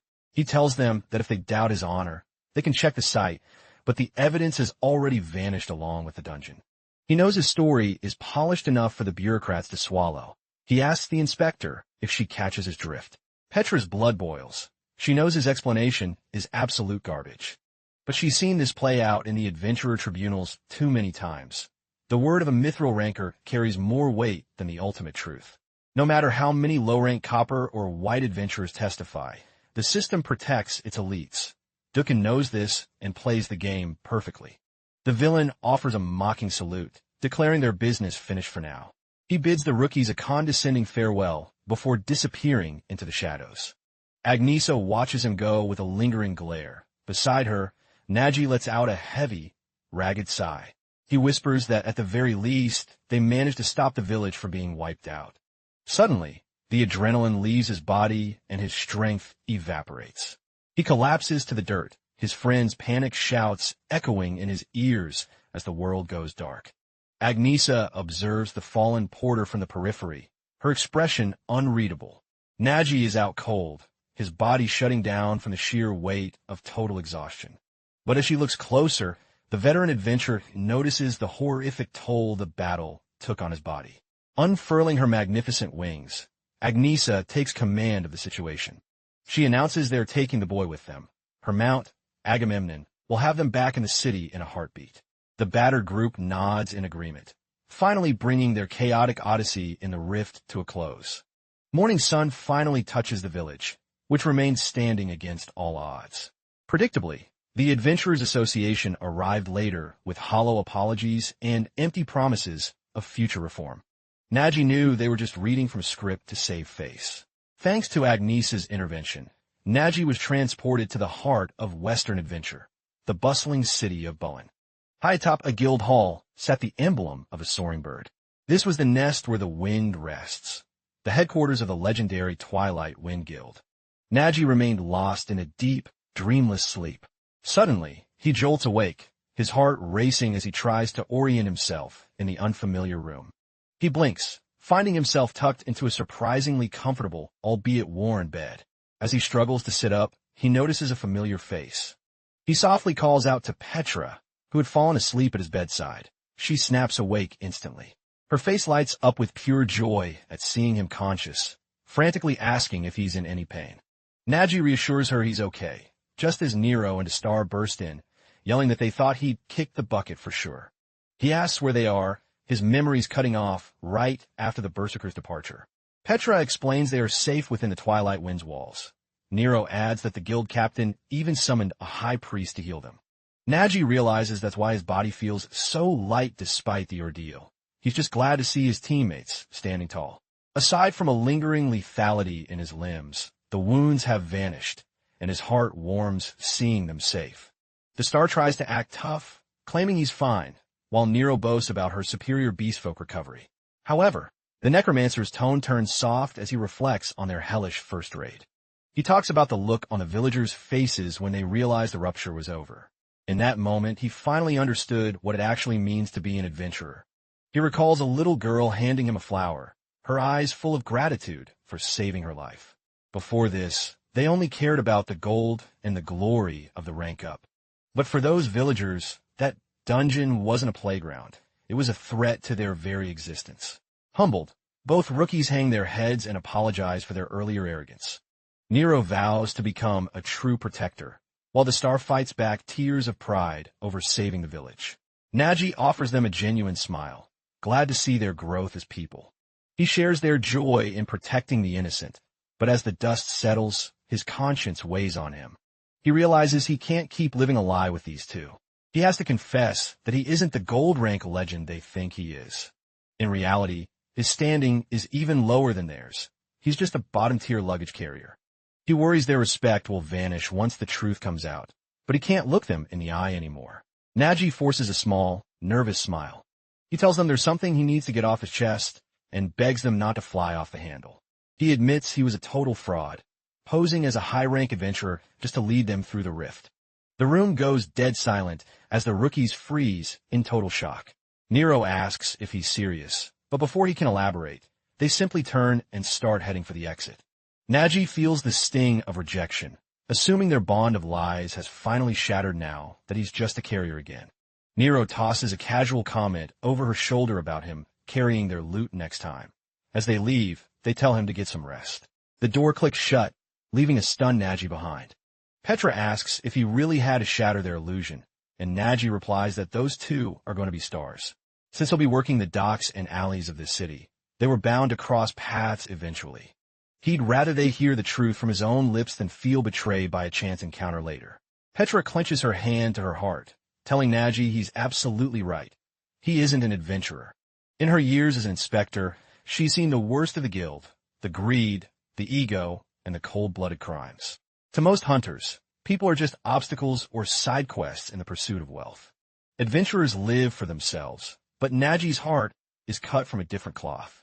He gained nothing from that rift. He risked his life and pushed his soul to the limit just to save a village that wasn't even his. She tells him he's not an adventurer. He is a true hero. She takes his hand and presses it to her chest, her eyes shimmering with sincerity. Nagi is completely flustered, his face turning bright red as he stammers through the awkward silence. He tries to play it down, thinking that he isn't nearly as noble as she believes. While the others were distracted by the clash between the mythril rankers during the rupture, Nagi's keen eyes had spotted something glinting in the chaos behind them. Fragments of the dungeon core were raining down like falling stars. He realized these were the ultimate rewards for clearing a rift, and he wasn't about to let them vanish. He had scrambled through the debris to secure the loot chest. Nagi had squeezed every last drop of his remaining mana to hoard the treasure before finally blacking out. He chuckles to himself, remembering how he clutched his bag even in his sleep. He'd managed to snag a double jackpot all for himself. He couldn't wait to see the loot later. It turns out Petra wasn't the only one who completely misread Nagi that day. In the hallway, Nero and Vandestar are whispering about their protector leader. The star asks if she finally saw through the act. Nero scoffs that it's blindingly obvious. They're convinced he's just pretending to be a humble carrier to hide his true identity as a legendary gold rank master. He's probably smirking right now, thinking he's played us for fools and that we're total idiots. The protagonist had no clue he was dealing with idiots of a legendary caliber. Besides, given Nagi's god-tier combat sense, believing he was just a porter was almost impossible. Meanwhile, the gears of fate began to turn. Small incidents were snowballing into an unstoppable avalanche of chaos. Durakan marches toward his master's inner sanctum, dropping to one knee behind a mysterious, hooded figure. The master speaks first, noting he's heard of the complications and the unexpected interference. Durakan lowers his head in shame, admitting he ran into a bizarre swordsman and the remnants of the Twilight Wind. The master's voice turns cold, asking if his subordinate has forgotten the Iron Rule. The Dawn Guild annihilates anyone who disrupts their plans, whether it's a fraudulent adventurer or a dying guild like Twilight Wind. In a different corner of the city, Agnesa paces restlessly through her hall, musing that if Petra's report is accurate, Nagi might be the most valuable asset they've ever encountered. Earlier, while soaring through the clouds atop Agamemnon, she had cornered the inspector, demanding the full story before they reached the city walls. She wanted the raw truth behind Nagi's injuries and the illegal raid. Petra hesitates, asking how Agnesa realized they entered the rift without a permit. Agnesa points out that the party's ranks didn't match the official logs, but assures her it's a personal chat and she won't file a report. She's hunting for a specific truth, as her guild has been tracking a series of systematic chain ruptures linked to the Dawn Guild. Finding them, there was a stroke of fate. Petra nods, but asks for the proof connecting Dawn to the disasters. Agnesa admits that, for now, she's chasing a very convincing theory. The inspector agrees to cooperate, but begs Agnesa to keep Nagi's illegal entry a secret. Instead, she argues he deserves a medal, not a cell. She then begins to recount every detail. From a moment, they cross the portal to the desperate struggle inside. Agnesa reflects on the gold rank leader who is actually a porter, a man who carried his team to victory, if it weren't for the Dawn Guild sabotage. You have cleared the rift flawlessly. Most elite hunters flee from rift dungeons. But what truly left her speechless was his sheer conviction, risking his life and soul just to neutralize a threat that wasn't even his to face. Nagi eventually wakes and turns to the captain, acknowledging that he owes her his life. Agnesa checks on his recovery, and once Nagi confirms he's stable, she drops the bombshell, by the authority of the vice-captain. Agnes Afford officially commands him to enlist in her elite squad, but Nagi casually shoots her down without a second thought. The Twilight Wind Guild was once the undisputed titan of West City. However, since their legendary leader vanished, the guild has been on a steep downward spiral. Now, after years of silence, the high-ranking officers have gathered for an emergency meeting. A woman with purple hair slams her hand down, declaring her absolute opposition. No matter how desperate they are, they can't just recruit a random commoner off the street. Antidote looks around the table, asking for the consensus of the other elders. Nines nods in agreement, annoyed that Agnesa acted on her own without consulting the council. Besides, he scoffs at the idea of a lowly luggage carrier playing at being a hero. But Oro chimes in, suggesting they shouldn't be so rigid in supporting the recruitment, and smirks, teasing that if Oro is in favor, the hero must be exceptionally handsome. The girl blushes, calling it slander and claiming she only cared about his wounds, though she admits his hair was pretty cool. Stonemun grumbles for them to quit the bickering since it's a moot point. Agnesa is already gone, and asks whose side he's on, but Oro points out a bigger problem. They're arguing over someone who might not even want them. Stonemund is left scratching his head, unsure of how to proceed. Agnesa suddenly kicks the doors open, announcing that the debate is officially over.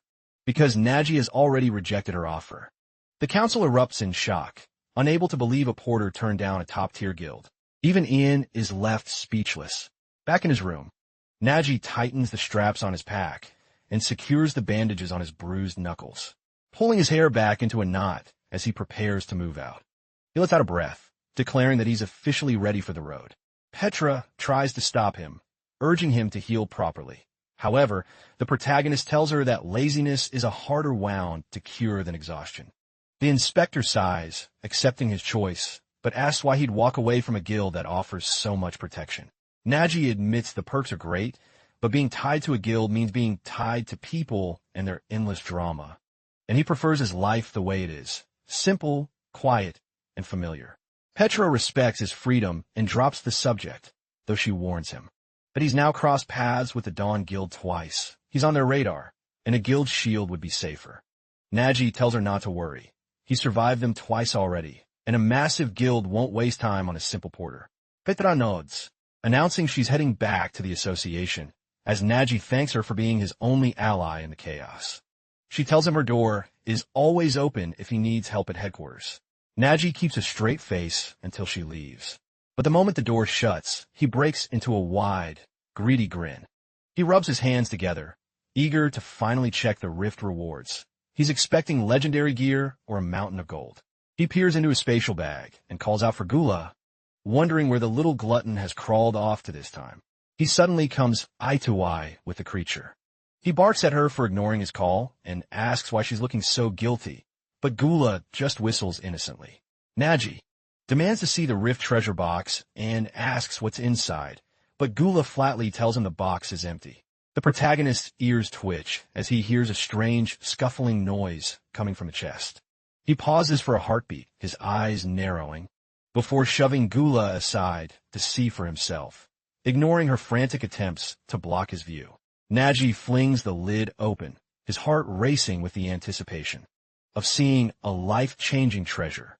Instead, his jaw drops as he stares into the chest.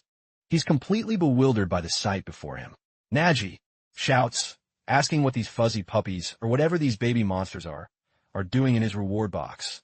He turns on Gula, demanding to know what happened to his legendary loot. Gula pouts, insisting she's completely innocent. She says she was just doing her usual inventory management, and when she opened the chest, it was full of weird, glowing stones that looked like eggs. Suddenly, a tiny paw cracks through a shell. Gula is immediately smitten by the cuteness. She explains that, without warning, the treasure decided to hatch. Nagi massages his temples, realizing that if her story is true, these are living stone elemental monsters. A professional tamer might have paid a fortune for the eggs, but since they've hatched into these things, they're practically worthless on the market. He's devastated, having burned through a fortune in items for zero profit. He groans, wondering how he's supposed to get rid of them. Gula clutches one, crying that they're poor orphans whose parents were enslaved by the serpent dragon. They were sealed in stone to survive. She begs to keep them, promising she'll be the one to raise and feed them. Nagi sighs, thinking they might be useful someday, so he agrees to keep the 3 little runts for now. What's the worst that could happen? He warns Gula that if they so much as nibble on his rucksack, they're gone. The creature cheers and calls out to the babies, telling them they have a home. Suddenly, hundreds of tiny heads pop out from the shadows of the bag. Nagi's soul nearly leaves his body as he realizes there aren't 3, there's a whole army. He leaps away from his own backpack in a panic, realizing his lucky day has turned into a chaotic logistical nightmare. The rift reward was a bust, but he remembers. He still has the haul from the previous cave dungeon to liquidate. He heads straight to a local exchange shop, dumping a pile of magic stones and monster parts on the counter and walking out with a heavy pouch of gold. He weighs the coins, realizing it's been ages since he's been this flush, and heads off to restock his legendary rucksack. He's stocking up on premium smoke mushrooms and high-grade explosives that were out of his league until now. Next, he's going to overhaul his entire ration supply with top-tier food. He'll sharpen his blades, refill his quiver, and give Nero and Ven a massive bonus the next time they cross paths. And with every single coin left over, he plans to treat himself to a legendary feast, practically skipping down the street. Little does he know, a pair of cold eyes is tracking his every move from the rooftops. The mysterious figure narrows his gaze, wondering if this is the target. The lowly brat who dared to humiliate the mighty Dawn Guild. He thought the reports were exaggerated, but the kid really is just a bottom-tier white rank. It's absolutely pathetic that a mere porter managed to land his superiors in a dungeon cell, let alone survive an encounter with Durakan. He turns to the darkness, asking his shadow, Ciro, if the boy looks like he's actually hiding any real power. The shadow whispers that twice is a pattern, not luck, and even a white rank can be a viper. Nate smirks. That's exactly what he was thinking. Usually, he doesn't waste his time crushing ants, but if this ant really stung his comrades, spinning a lethal dagger around his finger like a toy, Nate mutters that he hopes the kid doesn't bore him to death. He focuses his mana atop the roof, the air vibrating with killing intent, before launching himself forward with the force of an explosion.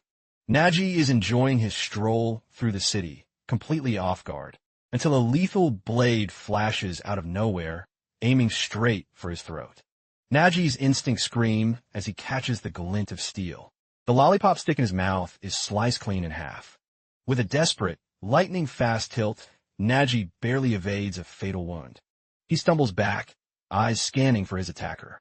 Nate scoffs, noting that even though he was radiating pure bloodlust, the porter actually managed to react in time. He's convinced now. This isn't just any ordinary carrier. The mystery is finally getting interesting. But the play was just beginning. He executes a blinding follow-up slash with his dagger. Yet Nagi dances away from the strike with uncanny agility. Nate goads him, demanding to see the skills he used to mess with his guild. Nagi just lets out a dry, nervous laugh. He wonders who this lunatic is and why he's attacking in broad daylight. The guy's emblem says he's a gold rank mage, but his movements are pure, high-level assassin. The hostility coming off him is absolute. Realizing he can't talk his way out of this, Nagi draws a short sword and steps into a stance. Nate grins, asking if the little rat is finally ready to show some teeth. He's eager to see the swordsmanship that allegedly made a fool out of Jeff. He spots a mushroom attached to Nagi's blade. He recognizes it instantly, a specialized explosive-type fungi. Nagi triggers a porter's secret technique, detonating a massive smoke explosion right in the middle of the street. He mutters to himself that only a moron tries to fight a pro adventurer head-on. Step 1, survive. Step 2, run like hell. He starts screaming at the top of his lungs about a murder attempt, and begs for help from anyone nearby. Then, he points frantically at Nate, alerting the city guards to a vicious thief. A patrol officer rushes over, demanding an explanation. Nagi shouts that a bandit disguised as an adventurer is trying to assassinate him in plain sight. The guard freezes when he sees the attacker's face. He stammers, recognizing Nate from the Dawn Guild, while Nate sighs, calling Nagi's escape attempted disappointment. Nagi realizes this is the retaliation Petro warned him about, but he never expected the Dawn Guild to be bold enough to strike inside the city. The guard nervously asks Nate for his adventurer's license, hoping to de-escalate the situation and find out what's going on. Nate doesn't even bother to look at the officer. In a blur of speed, he vanishes from his spot and reappears in Nagi's personal space. He calls it a disciplinary lesson as he winds up a punishing blow. He slams his fist into the protagonist's chest with staggering force. Nagi is sent flying, crashing hard against the stone wall. Nate loudly declares that this porter poisoned his guild members and sabotaged their mission, a lowly carrier who forgot his place. He reminds the gathering crowd what happens to anyone who dares to cross the Dawn Guild. Nagi gasps for air, shouting that it's all a twisted lie. He pleads with the onlookers, explaining that Nate's guild were the ones who tried to kill him first. However, the crowd only gives Nagi cold, suspicious stares. He realizes the truth is irrelevant here. Just as Petra said, the Dawn Guild's influence reaches every corner of the city. No one is brave enough to side with a white rank against a guild that powerful. It's simply safer and smarter for them to join the winning side. People begin whispering that porters are becoming scams anyway. The guard nods submissively, telling Nate he'll leave the dispute in his hands. Nate smirks. He turns to the protagonist, asking him if he finally realizes that he's completely alone and friendless here. Nagi asks why they're being so relentless when they know their guild was in the wrong. Why go through all this trouble for a petty revenge mission now? Nate admits it's not about who's right or wrong. No one cares about a low-level spat, but Nagi did the unthinkable. He made the guild look weak. The Dawn Guild never ignores a slight, no matter how small, because that's how they maintain their reign of terror. They need everyone to feel that same crushing sense of fear. Anyone who touches them pays the price, and Nagi is just the sacrificial lamb to remind the city who's boss. But Nate promises not to kill him, not yet. He only keeps trophies from worthy opponents, and a white rank isn't worth bragging about at the guild hall. Instead, he's going to leave a scar on Nagi's face that will serve as a permanent warning to everyone who sees it. Fueled by the thrill of the hunt, he lunges at Nagi with his twin daggers glinting. He activates his assassin talent, the 90-degree cross cut. Nagi watches the blades approach, paralyzed by the overwhelming speed. And in that split second before the steel bites, he realizes no one is coming to save a simple porter. Suddenly, a heavy broadsword parries the daggers with a thunderous ring. Nagi blinks in disbelief as a familiar figure stands before him. It's Agnesa, shielding him from the lethal strike. She commands Nate to stand down and lower his weapons immediately, declaring that Nagi is now an official member of the Twilight Wind Guild. She warns that any further aggression against him will be treated as an act of war against her entire guild. Nate backs off, sliding his hands into his pockets with a bored expression. As he walks away, his shadow, Ciro, asks if he's really okay with letting the boy go, since the guild expects results.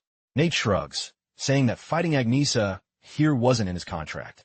Besides, he notes that he doesn't need to get his hands dirty when someone else is already itching for a rematch with her. Nate stops playing with his dagger, admitting that he feels a bit empty. He really hoped the porter would be a hidden master. Sure, the kid was better than a typical carrier, but at the end of the day, a porter is just an ant. He figures the kid will be too terrified to move after this, and Ciro agrees. But suddenly, a thin line of blood appears on Nate's cheek. Nate touches the cut in shock, wondering if Agnesa managed to graze him. His shadow whispers a terrifying possibility. If it wasn't her, then he needs to re-examine every second of that exchange. Nate holds his face, trying to piece together the blur of the fight. Starting from the very moment he first ambushed the boy, right up to the instant he thought the boy was broken. The exact moment he convinced himself the game was over and the protagonist had surrendered to despair. But Nagi never blinked. He was just sharking for an opening, tensing his muscles to slide a concealed dagger from his sleeve. Ciro explains that even pinned, he used the shadow from above to mask the blade's trajectory. Nagi knew that, since the world turns its back on a lowly porter, he'd have to be his own guardian, and he let the steel fly. The dagger sliced through Nate's offensive, leaving a jagged red line across his cheek. Ciro sighs, asking how many times he has to repeat the lesson. The moment you assume victory is the moment you invite a blind spot. Nate swipes a finger across the blood and licks it, a twisted grin spreading across his face. He admits he might have to take back that disappointing comment, but Ciro insists on handling the brat personally next time. Back in the alley, Nagi subtly slides a backup blade back into his cuff. He kept it ready in case he couldn't reach his main pack, but he knew his raw firepower was still no match for an elite. If Agnesa hadn't intervened, he'd likely be cooling on the pavement right now. He wonders about the identity of that Nate guy, and if the Dawn Guild is truly insane enough to send a high-tier assassin for a petty grudge. Either way, he's praying their paths never cross again. Nine drops a heavy hand on his shoulder, asking why he's looking so grim, teasing that he must be paralyzed with fear. Stelmund adds that the kid is probably just trapped in a loop of his own terror. Nine continues, explaining that Nate is a legend of infamy in the Dawn Guild, commanding a shadow squad of killers that even the law ignores. Nagi admits he knew Dawn was bad news, but he never imagined they'd attempt a public execution in the heart of the city. Agnesa nods, noting that a dungeon is actually safer than the streets right now, which is exactly why she drafted him into this raid. She presses him again on why he won't just join the guild permanently, but Nagi insists on maintaining his freelance status, though a sudden chill begins to creep up his spine. It was his first time staring into the maw of a high-level zone, the B-rank Great Graveyard. Nine lets out a booming laugh, asking if the B-rank label has his knees knocking. To veterans like them, this place is just a walk in the park. He tells Nagi to trust in his legendary leadership and focus on looting while they pave the way. Nagi reminds himself that he's flanked by silver and gold rank elites, with a mythril rank powerhouse like Agnisa leading the charge. With a lineup like that, the dungeon's fate should already be sealed. His only nagging doubt is the team's composition. B ranks usually demand a surgical balance of roles, but this group is stacked entirely with frontline brawlers, making them vulnerable to any magical curveballs. Agnisa suddenly holds up a hand, signaling the team to halt. The welcome party had arrived as skeletons began clawing their way out of the dirt. The undead sentinels fixed their hollow gazes on the intruders. With a fluid motion, Agnisa draws her sun-bright, flaming blade, dropping into a lethal, low-profile stance. She tells the squad to stay back while she carves a path, obliterating a dozen skeletons with a single, horizontal arc of fire. As the flames dance around her, Agnisa glances back briefly, then vanishes into a blur of heat, turning the next wave of monsters into piles of ash. She maintains the momentum, spinning into a wheel of fire that turns the graveyard into a furnace. The skeletons are vaporized before they can even rattle a bone. But as the smoke clears, a colossal, rotting zombie giant looms over the battlefield. The Titan let out a guttural, earth-shaking roar at the group. Nagi gulps, realizing the B rank rating wasn't an exaggeration if this was just the opening act. The zombie swings a massive chunk of debris, like a club, smashing the ground and forcing Agnisa to leap back. The beast doesn't give her a moment to breathe. Agnisa weaves through the attacks with mid-air flips, using the cavern's ceiling as a springboard to launch her counter. Activating her signature magic fencer talent, Ignition. The dash is a streak of crimson that open a glowing wound on the monster's neck, shredding through its spine until the giant falls in a shower of putrid flesh. Agnisa's blade continues its fiery melody, leaving the beast screaming in agony. She initiates her ultimate magic fencer skill, Blooming Lotus of the Inferno. A flower of pure fire erupts from within the monster's chest, tearing the creature apart in a spectacular blast while Agnisa lands gracefully amidst the fading embers. The rest of the group stands there completely awestruck. It was less a fight and more of a performance, making Nagi feel his tactical worries were a bit silly. He's seen plenty of high rankers, but he's never witnessed a talent refined to such a terrifying degree. In this world, talent is everything, the core essence that grants adventurers their unique class powers. The gap between potentials is vast, and the reason mythril rankers are treated as demigods is that they've pushed their innate abilities to an almost transcendental level. Agnisa snaps them out of their trance, shouting that they need to move. Standing still in a graveyard is a death sentence because of the respawn factor. The team charges forward as the dead begin to stir again. Resurrection is the nightmare of these dungeons. Graveyard monsters are physically weaker than other B-rank beasts, but they possess the frustrating ability to stand back up no matter how many times you put them down. If a party moves too slowly, the cleared monsters will simply reform behind them, pinching the adventurers in a deadly pincer movement. Getting trapped between two infinite waves is how most raids end in total wipes. Standard protocol requires a high-level priest or a mountain of expensive holy water to purify the corpses, and unfortunately, both are luxury items. The undead horde begins to close in on the group again. Agnisa warns that the zombies are already flanking them. 9 grumbles that they should have just paid for Pororo, the guild's resident high priestess. He calls her a greedy demon in a habit, complaining that she demands a king's ransom in gold for every single blessing she provides. He wonders if the guild's treasury is so bone-dry that they couldn't afford a single exorcist. Agnisa barks at him to shut up and focus. She'll hold the front, Stonemund will tank the flanks, and as for 9, his job is to sit in the back, stay out of the way, and maybe provide some moral support. Nagi asks if the knight is actually going to draw his sword, but Nina tries to find a polite way to explain that his partner was accidentally left leaning against a wall back at the guild hall. Nagi is floored that a knight forgot his weapon, but 9 insists they were in such a rush that an accidental oversight was bound to happen. Agnisa sighs, noting that this accident happens on every mission. Stonemund even recalls the time he showed up to a boss fight in his pajamas. Nagi shrugs, telling them not to worry because his pack is a mobile armory. He offers a choice of long swords or bastard swords, but 9 isn't interested in a generic iron stick. He grabs Nagi by the collar and slams his forehead into the porters, calling him an absolute moron for even suggesting it. Nagi stammers, wondering if the guy has a concussion.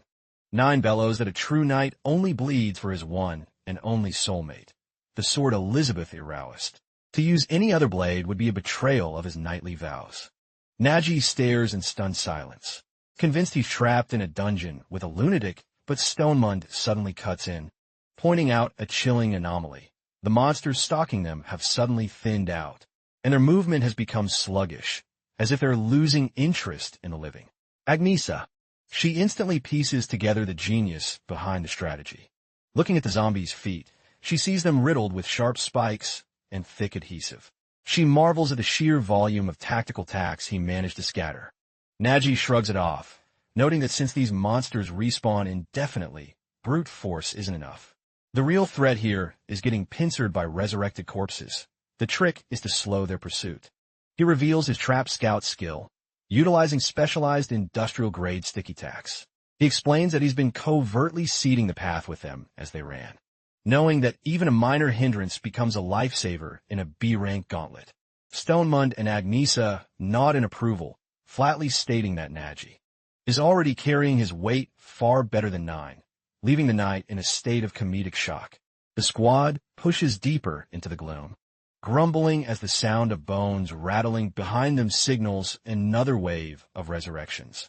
9 boasts that if he just had his legendary blade, he'd turn this whole place into a graveyard for the second time. Agnesa ignores him, urging the team to pick up the pace before they're completely boxed in.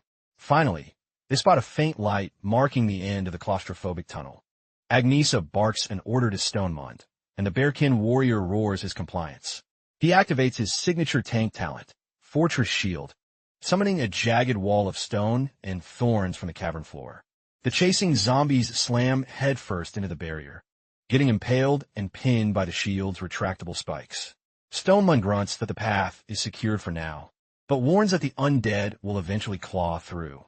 So they need to vanish into the next zone immediately. They emerge into a massive cavern, only to be stopped by a vast underground lake.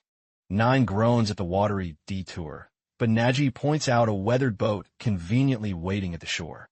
9 jokes that the dungeon actually has some decent hospitality. Regardless, they have no other route, and Stonemund warns the zombie horde is gaining ground. 9 puzzles over how the tiny vessel can support their heavy plate armor. Agnesa dryly suggests he can swim since he isn't fighting anyway.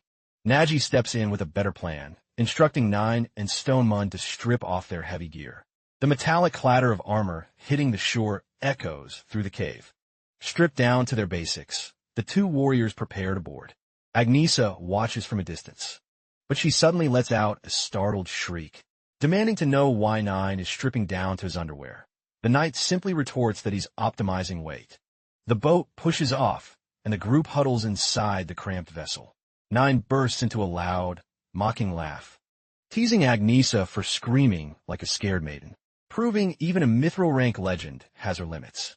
Moments later, 9 is holding his hands up with a fresh bruise on his face, muttering an apology while Agnesa snaps that he's already useless without his sword.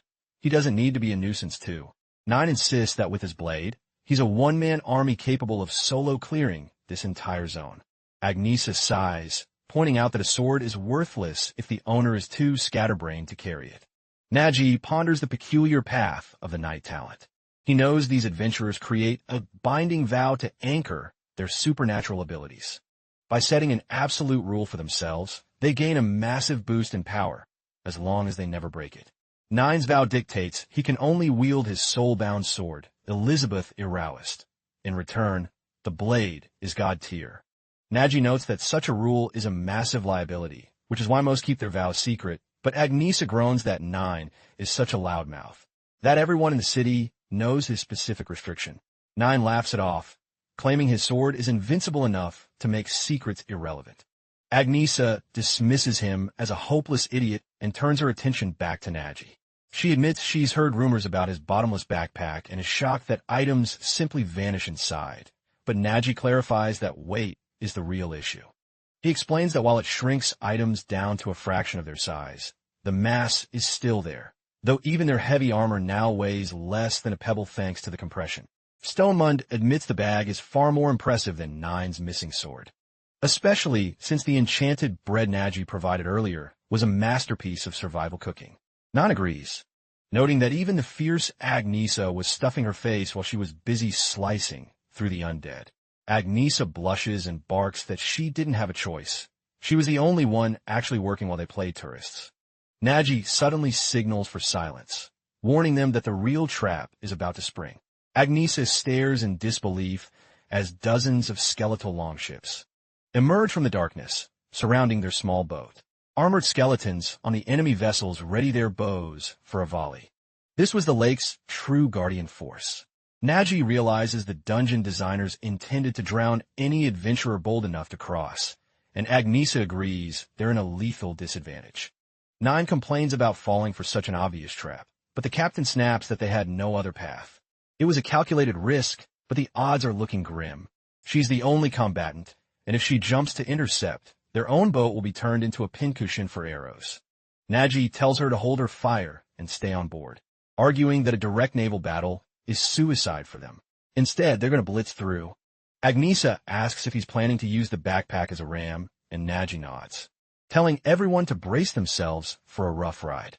The group clings to the sides of the boat, looks of confusion on their faces. Nagi activates his air compression release technique, funneling stored atmospheric pressure into a high-powered thruster. The explosive discharge of air acts like a jet engine, propelling the boat forward with a violent lurch. The vessel schemes across the water at impossible speeds toward the enemy blockade. Agnesa asks if it's high-tier wind magic, but Nagi shakes his head, explaining it's pure physics. He just gathered high-velocity wind on a stormy day and packed it away for a rainy one. When released through a narrow aperture, it creates a massive thrust. The skeleton archers let fly their arrows, but the projectile speed can't keep up with a jet-powered boat. Nagi tosses a specialized rope from his pack, lashing it out to snag the enemy ships as they blast past.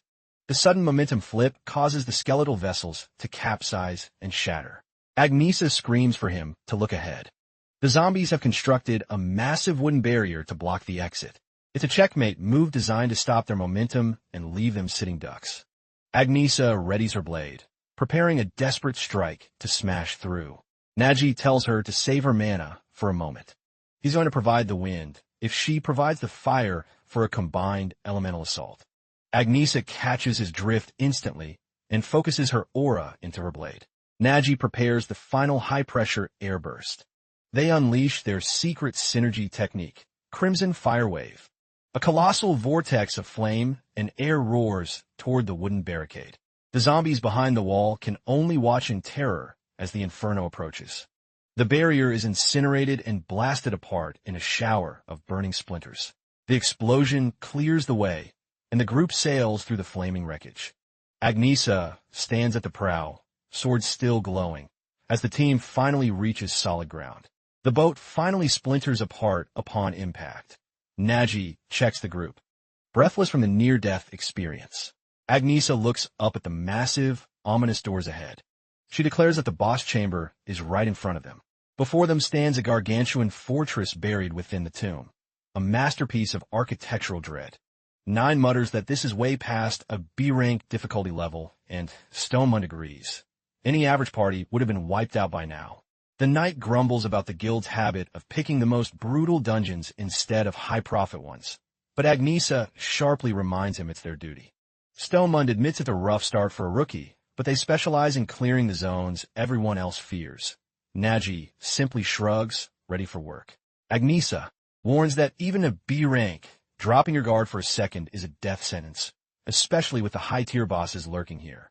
Despite the tension, she notices Nagi is still keeping pace at the front of the formation. Suddenly, the boss on the throne snaps its eyes open, its gaze piercing the darkness. It rasps a chilling greeting, mocking the foolish mortals who dared to trespass into its unholy paradise. The nightmare before them is a lich, the pinnacle of undead sorcery. Nine groans that their luck has officially run out, while Stonemund admits he's never actually seen one in the flesh before. Agnesa knows magic-class monsters are the ultimate wild cards. Their spells are as unpredictable as they are lethal. She's already drained from carrying the team's combat load this far, but she triggers her blade's ignition once more, her aura flaring bright. She knows she has to end this before the creature can unleash its true, chaotic power. In a blur of speed, she lunges toward the lich, her flaming sword poised to strike.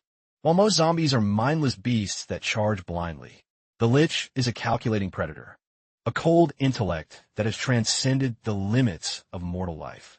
It instantly begins to dissect Agnesa's movement patterns and tactical goals.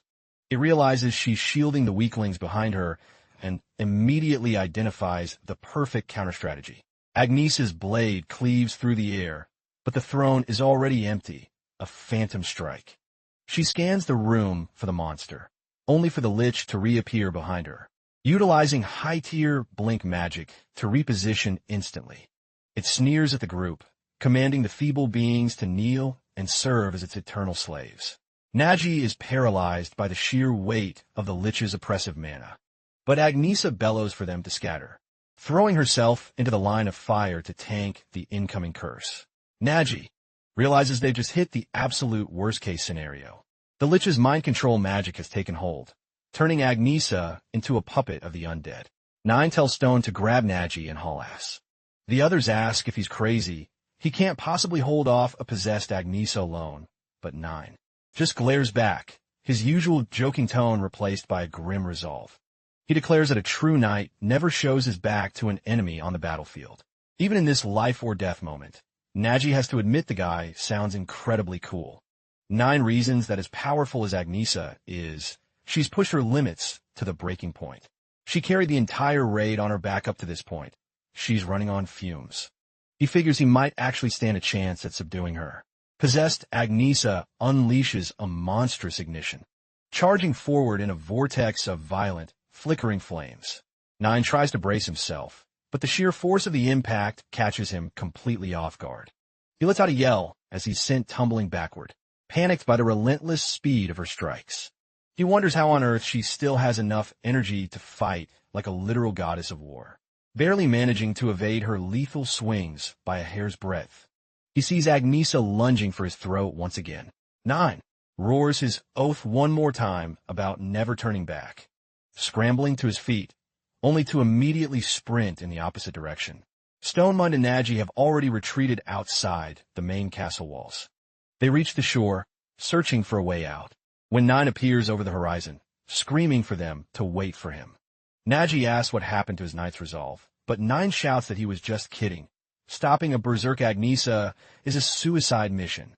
Stonemund sighs, admitting he knew 9's bravado was full of hot air since he'd been hiding from zombies all day. Nagi suddenly halts the group, pointing toward the water. The shoreline is teeming with skeletal longships. The zombie army has successfully made landfall and is closing in. They are pinned between a horde of undead and a possessed mythril ranker. The numbers are overwhelming. Their back is against the wall. Zombies behind them, a possessed captain in front. Agnesa looms at the fortress gate. Stonemund grits his teeth, announcing he'll hold the line to buy them a few seconds. He slams his fist into the earth, activating his shielder talent. Jagged stone pillars erupt from the ground, forming a massive cage to temporarily trap Agnesa. She calmly analyzes the barrier, spotting a narrow gap between the soaring rocks.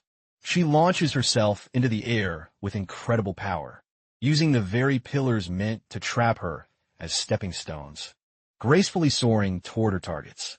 Stonemund can only stare in awe at her agility. She's so fast, she's practically a blur as she closes the distance on her own allies. Nagi's mind races at 1,000 miles per second.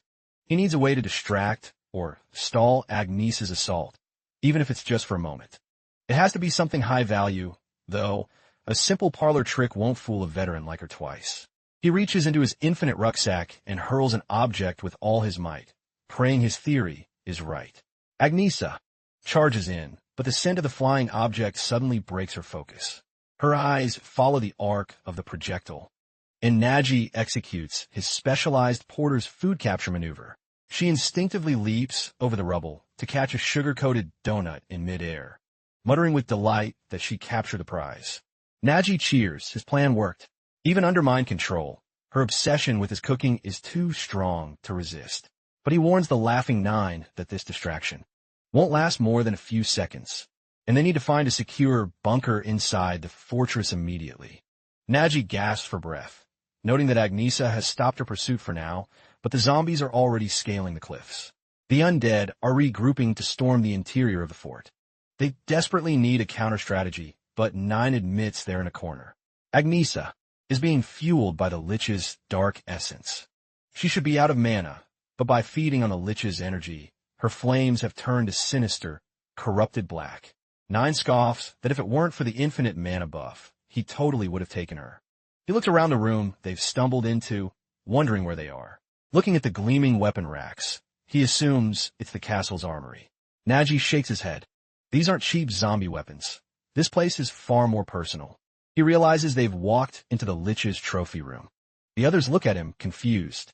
Nagi explains that high-intelligence monsters like liches hoard the gear of dead adventurers as prizes of war. The dungeon's difficulty was far higher than advertised, with a lich at the helm. It's obvious many high-level parties have been wiped out here, but something doesn't fit. Nagi points to a pile of children's toys and mundane household items mixed in with the epic gear.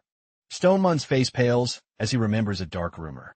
This dungeon became infamous not just for its difficulty, but for the disappearances that followed its appearance. Entire families from nearby villages started vanishing without a trace. They hadn't seen anything domestic during their trek through the caves until now. Nagi realizes the horrifying truth. This isn't just a tomb, it's a kidnapping dungeon. In other words, these monsters are venturing out of the dungeon specifically to prey on innocent civilians. Nines mulls over the terrifying revelation. He realizes this wasn't a standard rupture. He had assumed the monsters were bound to these halls. Nagi clarifies that it's still just a theory, as kidnapping dungeons are an exceedingly rare phenomenon. Normally, monsters are tethered to their source. The external energy field drains their power if they attempt to leave. They typically only breach the surface during a catastrophic event, like a full-scale rupture. Nines declares that if that's the case, there's only one way to confirm the truth. They must slay the lich and see for themselves. He decides to take point, proclaiming that a true knight cannot turn a blind eye to such a heinous injustice. But then he pauses, asking why the other two are staring at him like he's grown a second head. They quickly look away. Nines announces that this time, he's going to do things properly. He begins tying a heavy blindfold over his eyes, stating that from this moment on, he will forsake his knights, vow to draw his blade.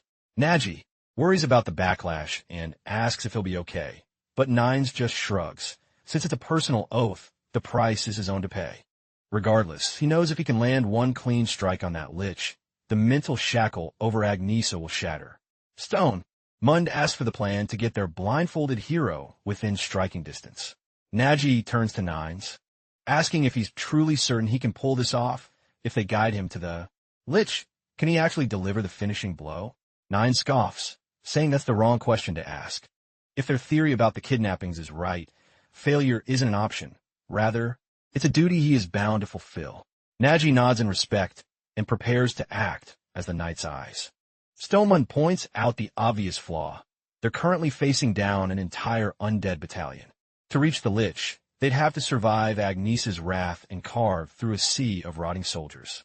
Nagi shoots them a confident smirk, explaining that to defeat a monster army, they simply need to bring an army of their own into the hall. Back in the throne room, the zombie legions stand ready alongside the possessed Agnesa. A high-ranking zombie approaches its king, growling in a guttural tongue about a new development. The lich scoffs, sensing the rats returning for a final struggle. It commands its minions to seize them, authorizing them to tear off limbs if it helps secure the prisoners. The undead horde begins its slow, rhythmic march toward the group. Nagi warns the team that the wave is coming. He tells them to take cover behind him immediately, as the lead zombies trigger a hidden tripwire. A massive screen of thick smoke erupts, masking the protagonist party from view. Nine sniffs the air, distracted by a delicious aroma, while Nagi checks if Gula is ready. She tells him to hold his horses. She's nervous about the plan, but Nagi tells her to stay calm, because he'll be the one directing the aim. She just needs to pull the trigger. A zombie lunges through the smoke, clearing a path, only for Nagi to crack open his legendary rucksack. Inside, one of the pups is perched behind a modified crossbow, ready to unleash the puppy battalion. Gula shouts for the little ones to lock and load, then gives the order to open fire. Nagi activates his secret porter technique, the puppy Gatling gun. A relentless hail of thousands of arrows screams toward the skeletal ranks. Nines is left reeling, wondering what on earth is making that mechanical roar. The barrage is nonstop, turning the front line into splinters. Nagi shouts that they're blitzing straight for the boss, leaving the decimated army in their wake. Meanwhile, far away in the safety of the city walls, the Adventurers Association is buzzing with the usual midday energy. A staffer nudges her friend, asking what in the world Petra has been scribbling so intensely lately. She notes that Petra has been acting spacey ever since the Rift incident and wonders if she's secretly writing a novel. Petra shakes her head. She's just trying to make sense of the doubts swirling in her mind. She asks if a combat class talent is truly the only thing that defines an adventurer, but her colleague laughs at the absurdity. Without a battle talent, you're just a civilian. That's why everyone prays for a high-rank combat class at the ceremony. She tells Petra not to overthink it, and just look at the line of hopefuls. A man nearby is having a breakdown, screaming at the officials. The magic reading shows his innate talent is tailoring. The man wails that it's a mistake and begs for a retest. He's desperate to be a hunter, but the cold logic of the crystal ball says otherwise. The colleague sighs, noting she sees this tragedy daily. The odds of a hero class are astronomical. Petra muses, that it feels like their destinies are written in stone before they even have a choice. In this world, the class ceremony is everything. The ritual scans a person's internal ether and projects their life's potential onto the magic equipment. Consequently, the social hierarchy is brutal. Most people believe it's a blessing to know your place early, so you don't waste time on impossible dreams. And Petra admits she used to be a firm believer in that system. Her friend continues, saying she'll never understand the obsession with adventuring. It's a meat grinder of a career, even if the pay is decent. They consider themselves lucky to have safe, comfortable government desk jobs with a steady paycheck. But Petra notates that meeting Nagi has fundamentally changed her perspective. She's begun to question the finality of a person's future and, more importantly, if a birth-given talent should ever be allowed to kill a dream. Back in the chaos of the dungeon, Nagi's rucksack is still raining down, a relentless storm of arrows on the zombies. He bellows for the team to stay in his shadow and keep moving. They've neutralized the numbers for now, but these arrows are improvised junk. It won't be long before the undead knit themselves back together for another round. Nine shouts over the din, asking if they're actually making progress since he's totally blind, but Stonemund tells him to shut up and trust Nagi. The Bearkin admits the rumors of the porter leading a rift raid were clearly no fluke. Nagi signals that they're at the threshold of the boss's inner sanctum, declaring that the real high-stakes gamble starts now. They find the zombies forming a wall in front of the lich. The group hesitates, seeing the sheer density of the guard, but Nagi reveals he has one more ace up his sleeve. He reminds them that the lich uses teleportation to dodge, meaning they need a surprise attack, so sudden it bypasses the monster's reaction speed. Nines cracks his knuckles, ready to end it, but Nagi hisses at him to be quiet. The last thing they need is to tip their hand. Nagi knows they can't afford a prolonged brawl with the royal guard, so they aren't going to fight them at all.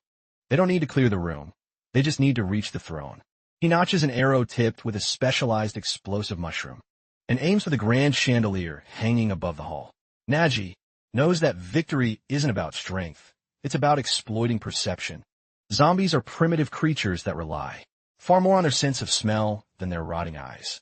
He recalls a passage from the classic survival guide, The Ghost Gate, about a scout who navigated an entire legion by masking himself in the scent of the dead. He doesn't have time to skin a zombie, but his backpack has been marinating in the dungeon's stench for hours. Nines reels back, gagging at the sudden foul odor, but Nagi tells him to suck it up if he wants to live. They're effectively invisible now. They begin walking calmly through the zombie ranks toward the lich. The monsters sniff the air, but ignore them. Stonemund even commits to the bit, doing a low-effort zombie groan about being hungry. They almost reach the throne when the lich's eyes narrow, realizing the rats are trying to sneak past with a pathetic parlor trick. It mocks them for thinking such a simple ruse would fool a king. It wants to see if their stealth can survive a baptism of fire. The lich casts a devastating firehole spell, erupting in a blaze that momentarily blinds everyone in the room. The lich sneers, searching the flames to see where the scorched rats have run to hide. Stoneman snaps into action, pivoting toward the threat. He slams his fist into the earth, erupting a jagged stone barricade to buy them time. Nagi scrambles to the top of the wall, signaling Nines to take the lead. Nines quips that the situation is adorable just as he's shoved forward into the fray. Nagi warns him that a possessed Agnesa is closing in.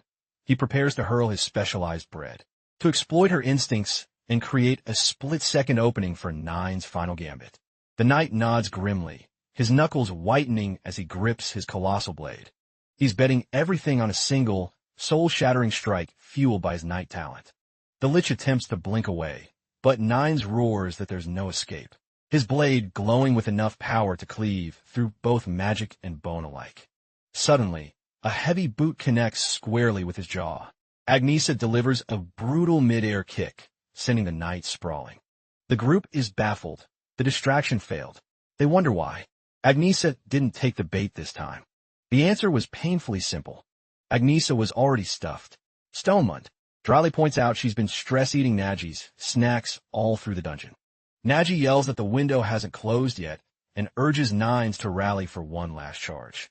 The knight bellows, channeling his spiritual energy into a desperate aura.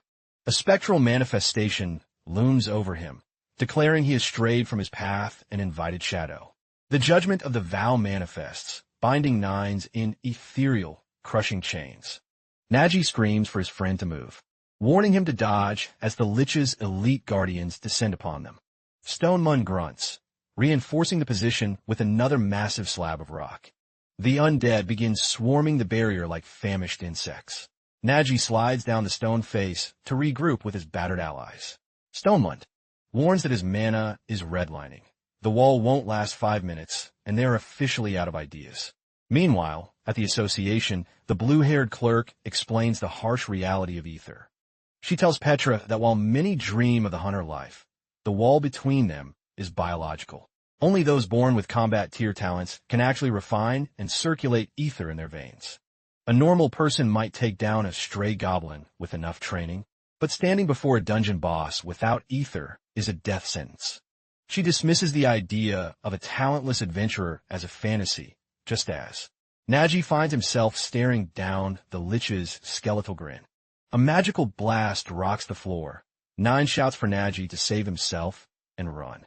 Nagi refuses to budge, but Nines insists that as the failing hero, the responsibility to die protecting the carrier is his alone. The lich cackles at their noble display, mocking the idea that a single soul will leave its palace alive. It weaves a dark incantation, a surge of necrotic energy, blasting toward the exhausted trio. Nines and Stonemund howl as the curse takes hold, while the lich hovers majestically above the carnage. It sneers that they aren't even worth the effort of a proper execution, calling Nagi an insignificant worm. Instead, it decides on a more sadistic finale, watching former comrades tear each other apart in a bloodbath. Agnesa lunges, her blade wreathed in dark flames, closing in on the terrified porter. Nagi stares death in the face, his heart hammering against his ribs. Back in the quiet archives, Petra is deep in a forbidden research session. She's scouring ancient texts for any record of a classless hero. Her colleague, Raza, corners her, demanding to know why she's still chasing ghosts. She reminds Petra for the 100th time. No talent plus no ether equals 0 chance of surviving a dungeon. Petra admits that logic is sound, but she's recently witnessed a miracle that defies the rules. She asks Raza how many raids a standard porter can handle in a year. Raza figures 100 is the limit before someone breaks. Petra drops the bombshell. While 100 is high and 150 is legendary, the records show one specific porter who clocked in nearly 300 raids in a single year. Raza is stunned. Who could possibly survive that kind of grind? To dive into that many dungeons as a mere luggage carrier, they'd have to be either obsessed with gold or possessed by a pure, unadulterated hatred for monsters. Back in the tomb, Nagi parries Agnesa's lethal swing with a frantic clatter of steel. The heat from her dark fire singes his skin as she presses the attack. His blade begins to shatter under the mythril rank pressure, snapping in two as he barely deflects a decapitating blow. He realizes that in a duel against her, even a single graze means total annihilation. Beyond the gap in gear and raw power, there is a fundamental abyss between their levels. As he defends again, another sword turns to scrap, and he yanks a heavy shield from his rucksack. He plants his feet, jaw set in grim determination. He knows he has exactly one unfair advantage. While adventurers are busy fighting, the porter is busy watching. He has spent years doing nothing but analyzing the flow of high-level combat. He hasn't just been carrying bags.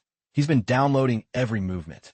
He knows Agnesa's style better than she does, from her subtle tells to her breathing patterns.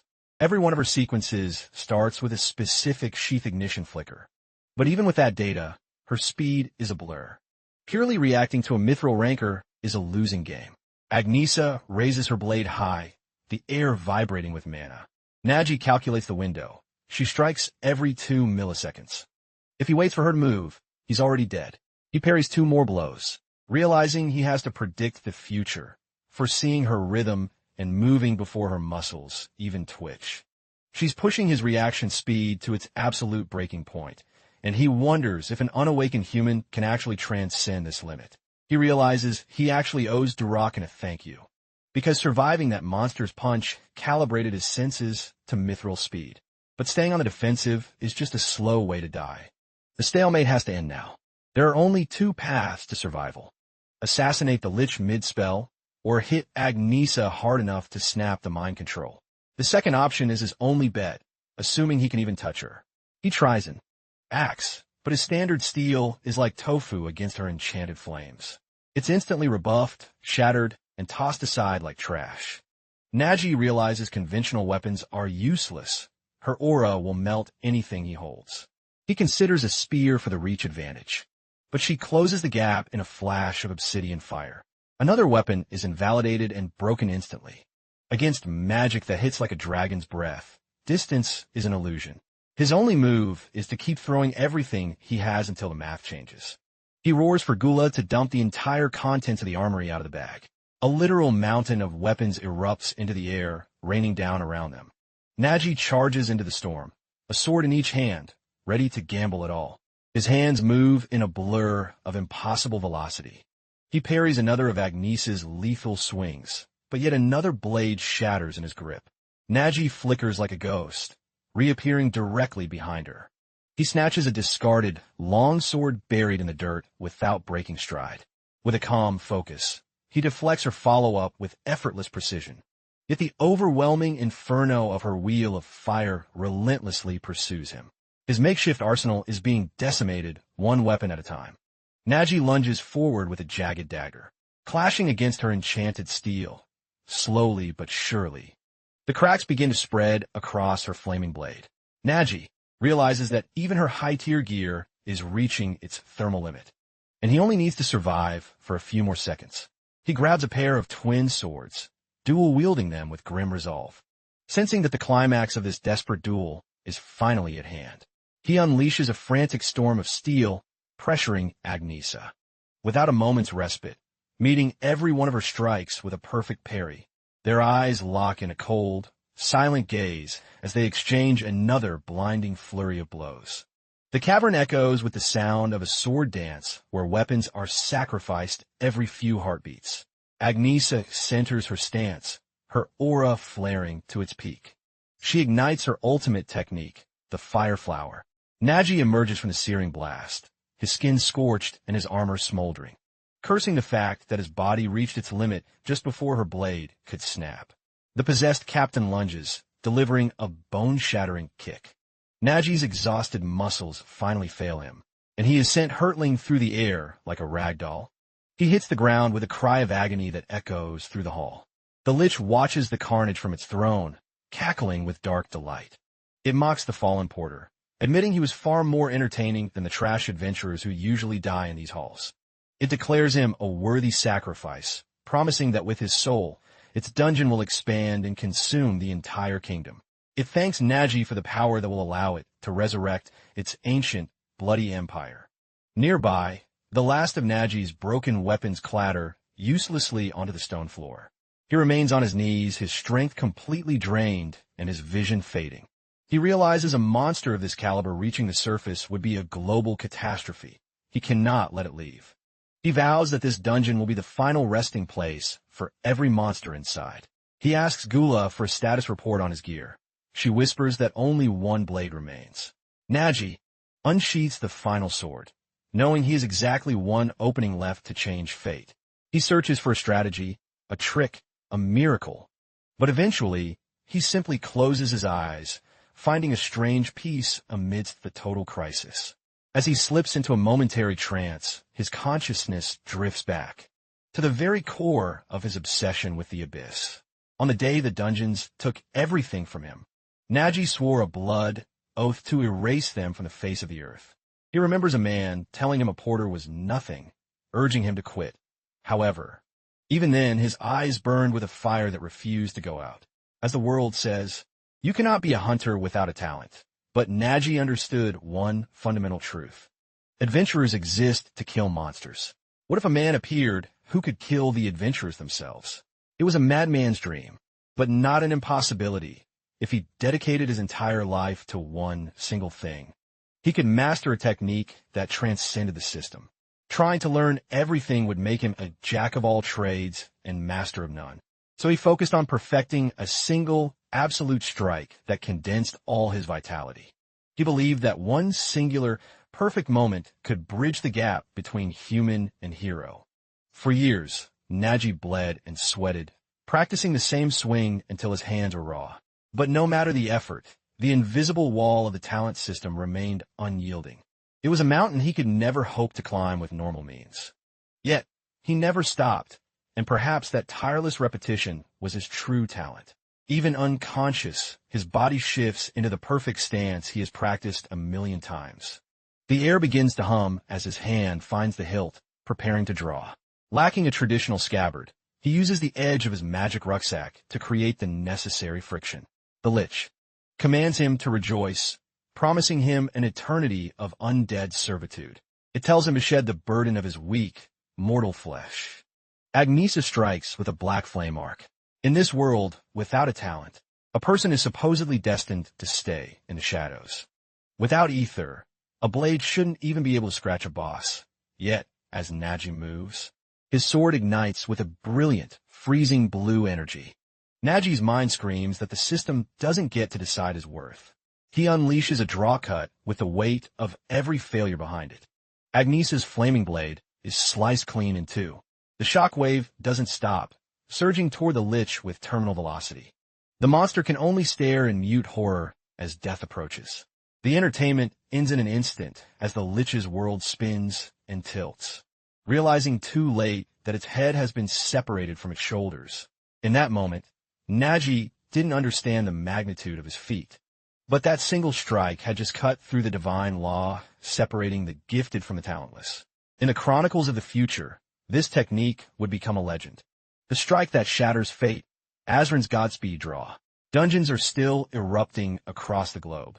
The frequency of these gates has accelerated beyond control, and the traditional armies of man have been rendered obsolete. The world teeters on the edge of a total dark age. However, humanity evolved, awakening ether to combat the encroaching shadows. These adventurers became the new nobility, and a common saying was born. The line between awakened and unawakened is a mercy, not an insult. As Raz explains, those who refused to accept their lack of talent and entered the dungeons anyway didn't find glory. They only found early graves. The system was built to keep the weak away from slaughterhouse they couldn't survive. Petra admits the logic is sound, but she feels it's a cold and incomplete truth. She remembers the look in Nagi's eyes when Agnesa first appeared at the rift rupture. It wasn't the look of a servant, but of a man who belonged on the battlefield. So, in her journal, she prays that a birth-given label isn't the final word on a man's destiny, leaving those thoughts for the future to judge. Back in the ruined fortress, the mind control breaks as Agnesa gasps for air, wondering how a normal porter just pulled off a god-rank feat. Nagi wheezes that the fight isn't over. The lich's headless body is still twitching. The monster lets out a psychic scream of pure rage, cursed by the mortal who dared to defile its form. A lich is a nightmare that refuses to stay dead. They are master necromancers with a phylactery, a life source that keeps them immortal until it's smashed to bits. Nagi tries to raise his sword for a follow-up, but the backlash of his own power shatters his composure. He collapses to the stone floor, his muscles spasming in protest. Agnesa roars for him to stay down and catch his breath, declaring that she'll be the one to finish this mistake.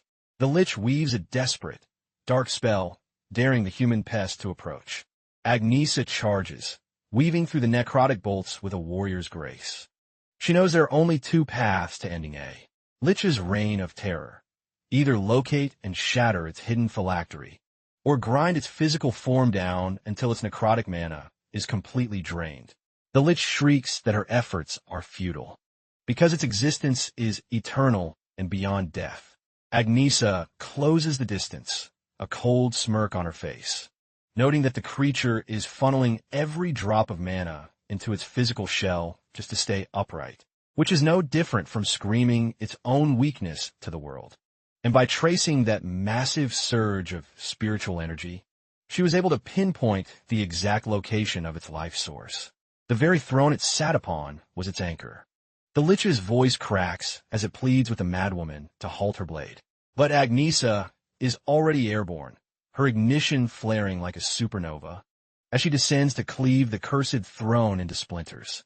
The monster is frozen in a state of sheer disbelief, its form beginning to crumble into ash as it wails in denial. Its dark ambitions were vanishing into thin air in a single, fiery instant. Agnesa completes her follow-through, her blade resting as the dust settles. Standing amidst the ruins of the throne room, she turns to Nagi to check if he's still breathing, asking what kind of monster technique he just unleashed. The protagonist just slumps onto the floor, huffing that he hasn't a clue. He only knew he had to stop her by any means necessary, and his body just moved on instinct. Regardless, he's just relieved that Agnesa's skill finally put an end to the nightmare. The girl shakes her head, refusing the credit and blaming herself for the team's injuries, confessing that even while a puppet of the lich, her mind remained tragically sharp. Even though her body wasn't her own, she saw Nagi duel her on equal footing despite the massive gap in status, and yet he still found the strength to bypass her entirely and strike down the lich with that impossible draw cut, a feat that defied every logic of the hunter world. She realizes it wasn't just raw power that saved them, but his indomitable will to face an apex predator he had no hope of defeating. She recalls the words of her guild leader. This world doesn't need more hunters with overwhelming strength, but hunters with overwhelming resolve. The captain promised her she'd eventually cross paths with such a person, someone who, when a disaster strikes, hold the mysterious power to flip the script, unlike those who only hunt for the gold and glory. That was the mark of a true adventurer, and it was exactly why she, as the Twilight Wind's vice-captain, had to recruit him at all costs. Agnesa takes a breath and makes her pitch one last time. The Twilight Wind isn't some corporate guild chasing fame or a high stock price. Their sole purpose is the total eradication of dungeons to stop ruptures before they start. This means they purposefully seek out the deadliest, most unprofitable zones that offer nothing but scars and struggle. That's why they don't care about rank. They want people with heart, just like Nagi, who threw himself into a rift dungeon solely to save the city without asking for a single copper in return. She reaches out her hand, a genuine request in her eyes, asking him to join her squad because they need a soul like his. Nagi stares at her outstretched palm, the words preventing dungeon ruptures echoing in his mind. It was the very dream he had been searching for but never found in the mercenary world. Had a guild like this existed years ago, his personal tragedy might never have happened. He remembers a merchant finding him in the ruins of his home, but help had come too late. The village was already a graveyard of smoke and ash. The people he loved were scattered across the dirt, silent and cold. Nagi wipes a tear, realizing this is the cycle of pain he wants to break. This wasn't just a job. It was his destiny calling. He looked her in the eye and says that if she's serious about saving lives, he's in. Agnesa beams, officially welcoming Nagi as the newest member of the Twilight Wind. Nearby, Stonemund had been out cold from the lich's sleep curse, but he suddenly snorts and jolts awake. He looks around at the scorched battlefield in a panic, frantically asking if the lich is dead and if Agnesa is still possessed. He blinks, slowly processing the peaceful, if exhausted, vibe between the two. He assumes Agnesa's sheer willpower snapped the curse, and she soloed the boss, praising her as a legend, but she just tells him it's a long story. She then notices Nines is still face down in the dirt and barks at him to wake up before she kicks him awake. Nines jumps up, sees his vice leader, and before she can speak, he lunges forward to deliver a massive heroic headbutt, claiming he's purifying her from the dark magic's influence. He turns to Nagi with a smug grin, boasting that he saved the day without even needing to unsheath his legendary sword. Agnesa's vein pops as she fumes with rage, muttering that she's finally going to end that idiot's life for real. Nines is baffled by her anger, and with that comedic chaos, the graveyard dungeon is cleared and the portal vanishes. Nines complains about the hellish effort he put in, but Agnesa reminds him that the raid isn't over until the paperwork is done. They had recovered a hoard of personal items from the lich's trophy room. Normally, the association handles the bureaucracy of returning lost property to families. But since this village was so remote, the government likely wouldn't bother, so the team took it upon themselves to hand-deliver the remains. In a quiet village kitchen, a woman stirs a pot over a low flame, the aroma of a hearty stew filling the room. The mother pours the food with practiced care, placing it into a bowl as she has done every night. She and her husband sit at the table with an extra plate set, a place for a daughter who hasn't come home. A soft knock at the door breaks the silence. They are stunned to see adventurers standing on their porch at such an hour, but their hearts stop when they see the tattered teddy bear in the porter's hands. The mother collapses into a fit of sobbing, clutching the toy as the finality of her loss hits her like a physical blow. For Nagi, witnessing this grief was harder than facing any boss, but he knew providing closure was a duty more important than any loot. The group spends the next few days returning every item. The association would eventually use the guild tags to notify the families of the fallen hunters. Agnesa notices Nagi's heavy silence and mentions that her guild views this emotional labor as a core part of the job. Nagi shakes his head, finding the whole thing bittersweet. He tells her about the family who kept a warm meal ready every single night, living in a state of agonizing hope. He wonders if taking that hope away was truly a good deed, as the truth is often a jagged pill. But Agnesa reassures him that knowing the truth is the only way to start healing. Otherwise, they'd be trapped in that kitchen forever. She's certain they did the right thing. Nagi considers her words, realizing the wisdom behind her strength. Nines breaks the mood by grumbling that he still can't wrap his head around why a lich would bother kidnapping civilians. Agnesa muses that dungeons are rumored to grow more sentient and powerful by consuming lives, especially graveyard types. But she admits Nines is right. The whole thing felt wrong. She saw the lich's final moments. It wasn't laughing. It was weeping, begging a creator for mercy, a word no monster should know. This dungeon was a glitch in the matrix of their world. She shakes off the dread, noting that whatever the reason for the kidnappings, their job remains simple: clear the floor, save the people. The party finally makes it back to the city a week later, where Nagi runs into a sight that leaves him absolutely speechless. Nero and his companion are on the street corner, begging for a single spare coin. Nagi stares in horror at the pathetic display, realizing his old associates have hit absolute rock bottom. He takes them to a local diner, where Nero begins shoveling food into his mouth like a man possessed, weeping over the flavor. Destar is doing the same, nearly choking on a piece of bread. Nagi, he warns them they'll choke if they keep shoveling food like that, and tells them to slow down. Once they finally catch their breath, he pieced together their pathetic story. Apparently, while he was risking his life for a week in a graveyard dungeon, these two were busy throwing a temper tantrum at the guild. They were hounding and to let them join the Twilight Wind, bragging about their legendary leader, and claiming she'd regret missing out on such elite talent, and, however, was not impressed. She remembered them as nothing more than a persistent headache that wasted hours of her day. She eventually bluntly informed them that Nagi wasn't even their real leader and that they'd clearly been delusional. Since they wouldn't listen to logic and refuse to leave, she realized she couldn't reason with them. But then a wicked idea struck her, a way to get them off her back for good. She told them that if they were truly elite, they should have no problem passing her special entrance exam. The duo boasted they could pass any trial she threw at them. Anne's eyes gleamed with mischief. She asked if they were sure. Because her exam required a non-refundable entry fee of exactly 5,000 gold coins. They were stone broke, but desperation makes idiots do desperate things. Nero moaned that even if they sold their souls, they didn't have 500 gold, while Destar noted that the only jobs available were low-level pest control missions that paid a measly 30 gold a pop. They were on the verge of giving up until they were approached by a shady character in an alleyway. This businessman asked if they were tired of being poor and if they wanted to unlock the secret to instant wealth. He promised them a once-in-a-lifetime investment opportunity that would multiply their gold tenfold overnight. He told them they had to spend money to make money, and if they hesitated now, they'd be losers forever. The two simpletons thought they'd found a shortcut to success. They didn't realize that while it was the fastest way to get rich, it was actually a classic scam. The man vanished with their last remaining coins, leaving them as the ultimate losers. Nero and Destar stood there wondering where it all went wrong, realizing too late that the fastest way to get money is also the fastest way to end up starving on the street. Nagi face-bombs, summarizing that they gambled away their life savings and haven't eaten in days. Destar just sighs, calling Nagi his savior.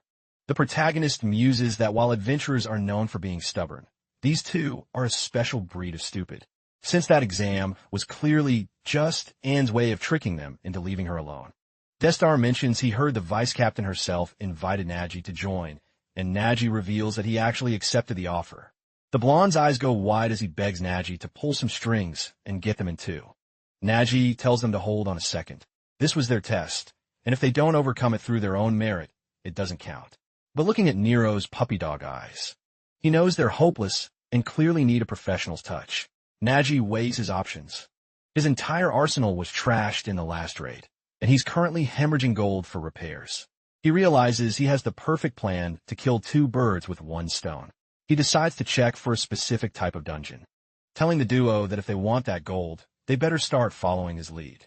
Inside the bustling adventurer's guild office, Petra is drowning in paperwork until a familiar face appears. Nagi immediately grabs her attention, breaking her concentration. She looks up, wondering what kind of trouble he's brought with him this time. Nero starts bragging that their leader is about to lead them to a mountain of gold. Nagi ignores him and asks if there are any open mining permits, but Petra reminds him of the strict safety regulations. However, she quickly catches on to his unconventional strategy. She asks if he's really planning to take those two into that specific sector. A heavy mine cart suddenly lurches forward along the rusted tracks, plunging into the dark maw of a reinforced tunnel. Destar lets out a terrified yelp while Nero tries to look brave and fails miserably. The necromancer complains that in the last dungeon they were climbing to the heavens, and now they're heading straight for hell. Nagi dryly explains that since everything on the surface has been picked clean, the real treasure is buried deep. They pass through the final gate, the air growing thick with the scent of earth and ore. They finally reach the forgotten lower strata of the cavern. Nero finds it eerie that they've gone this deep without encountering a single monster, but Destar says he's just glad for the peace. Nagi clarifies the situation. This isn't an active combat zone because it's already been officially cleared. The two look at him, completely puzzled. He explains that this is a mining dungeon, a literal gold mine of rare minerals that doesn't lose its value just because the boss is dead. Standard guilds clear out the threats first. Then they usually sell off the excavation rights to industrial mining companies. To a normal adventurer, a cleared mine is just an empty pit with no glory. But the deepest veins remain untouched because the logistics of hauling tons of ore back to the surface are a nightmare. Nagi smirks, revealing that this is exactly where they come in. He points to the walls, which are shimmering with unrefined crystals and rare ores. Welcome to the D-rank abandoned mine, their private treasure vault. Nero's jaw drops at the sight, and Nagi explains that there are literal tons of high-grade material waiting for them. This is where the bottomless nature of his rucksack becomes a game-changer, solving the transport issue entirely. He tells them that since they understand the plan now, it's time to earn their keep. He tosses them each a heavy pickaxe, catching them both off guard. Minutes later, the rhythmic clink-clink of mining echoes through the shaft. Destar moans, wondering why every epic quest with Nagi ends in manual labor, while Nero just wishes something would show up to fight. The protagonist wipes the grime from his brow, noting that while he's used to hard labor, he's surprisingly winded after only a few hours of work. He realizes the toll that secret technique took on his body was far worse than he imagined. His muscles are still screaming in protest, making him wonder about the true nature of that strike. It felt as if he had poured his very soul into that single, devastating blow. A technique that bridges the gap to a mythril rank talent. He questions if he can ever truly master it. Gula suddenly pokes her head out of the backpack, chirping at him. Nagi jokes that she must have smelled the raw mana in the ore and tells her she can feast on whatever scrap she finds. But Gula shakes her head. The spirit puppies suddenly pile out of the bag, barking with excitement. Gula explains that the little ones aren't here to eat. They want to help their dad work. Nagi grins and fits a tiny, custom-made miner's helmet on the lead pup, giving them the signal to start digging. The puppies transform into a miniature workforce, burrowing into the veins and hauling out chunks of ore. They organize themselves into two highly efficient teams, the diggers and the carriers. Nagi is impressed, noting that their canine coordination is actually better than his human teammates. Even with their 10% snack tax, they're incredibly efficient, and he's happy to pay it. He leans back, thinking that for once, everything is going according to plan. He calls out to Van and Nero that it's time for a lunch break, but a cold chill suddenly hits his spine. Nagi realizes he's committed the ultimate porter sin. Never, under any circumstances, should you say a dungeon is easy or empty while still inside. The moment those words are uttered, the dungeon's hidden malice spikes, and Nagi had let his guard down. While Destar grumbled that they'd be stuck here for weeks at their current pace, the idiot duo had a different plan. The most dangerous thing in a dungeon is an idiot with a bright idea, like wondering if they can just blast the ore out. A sane adventurer would never risk a cave-in, but Van Destar isn't exactly sane. He points a finger at a massive mineral vein, gathering a volatile spark of energy. The second most terrifying thing is when an idiot's plan actually works. The two cheer as the vein shatters beautifully. But the celebration is cut short as the entire cavern wall begins to groan and split. The rock face shears in two, revealing a hidden, hollow chamber behind it. Destar stammers, wondering what kind of hornet's nest he just poked. A massive, prehistoric stone golem pulls itself from the debris. It slowly raises its monolithic hands, opening three glowing tectonic eyes as it charges up a devastating energy blast. He braces himself, digging his heel into the cavern floor. With a sudden burst, the behemoth lunges forward. Nagi bellows at the top of his lungs for everyone to clear out. Nero shrieks in confusion. She thought this sector was supposed to be a safe zone. The protagonist grit his teeth, explaining that Van's reckless explosion blew open a hidden wall, uncovering a legendary secret room. These dungeons within a dungeon are mythical pockets that rarely see the light of day. Finding one is usually an adventurer's ultimate lottery ticket because of the treasures inside. However, their luck is rotten. The guardian of this vault is a C-rank nightmare, the yellowish stone golem. There's zero chance this ragtag group can take it down in a fair fight. Nero points a trembling finger toward their only path out, realizing the tunnel collapse has left them totally cornered. Destar mopes that he's doomed them all, but Nagi dryly notes that the cave-in is just proof of Van's absurd destructive power. Van beams at the compliment, while Nero mutters that he's too dumb to realize he's being insulted.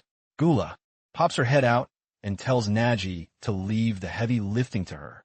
As the spirit pups are ready to dig a new exit, Nero esse Joe drops, as a literal army of dogs begins pouring out of Nagi's rucksack. Nagi sighs in relief. With the pups on excavation duty, the plan is simple. While they claw out an escape route, the humans have to keep that rock monster busy. Destar tries to step up to fix his mess, but Nagi stops him, warning that this mine is a powder keg. The ether concentration here is reaching critical levels. One more stray explosion could set off a chain reaction. If the ceiling comes down, they'll be turned into pancakes before they can blink. Destar stares at his hand, wondering if he's forbidden from using his signature finger snap. Then what use is he?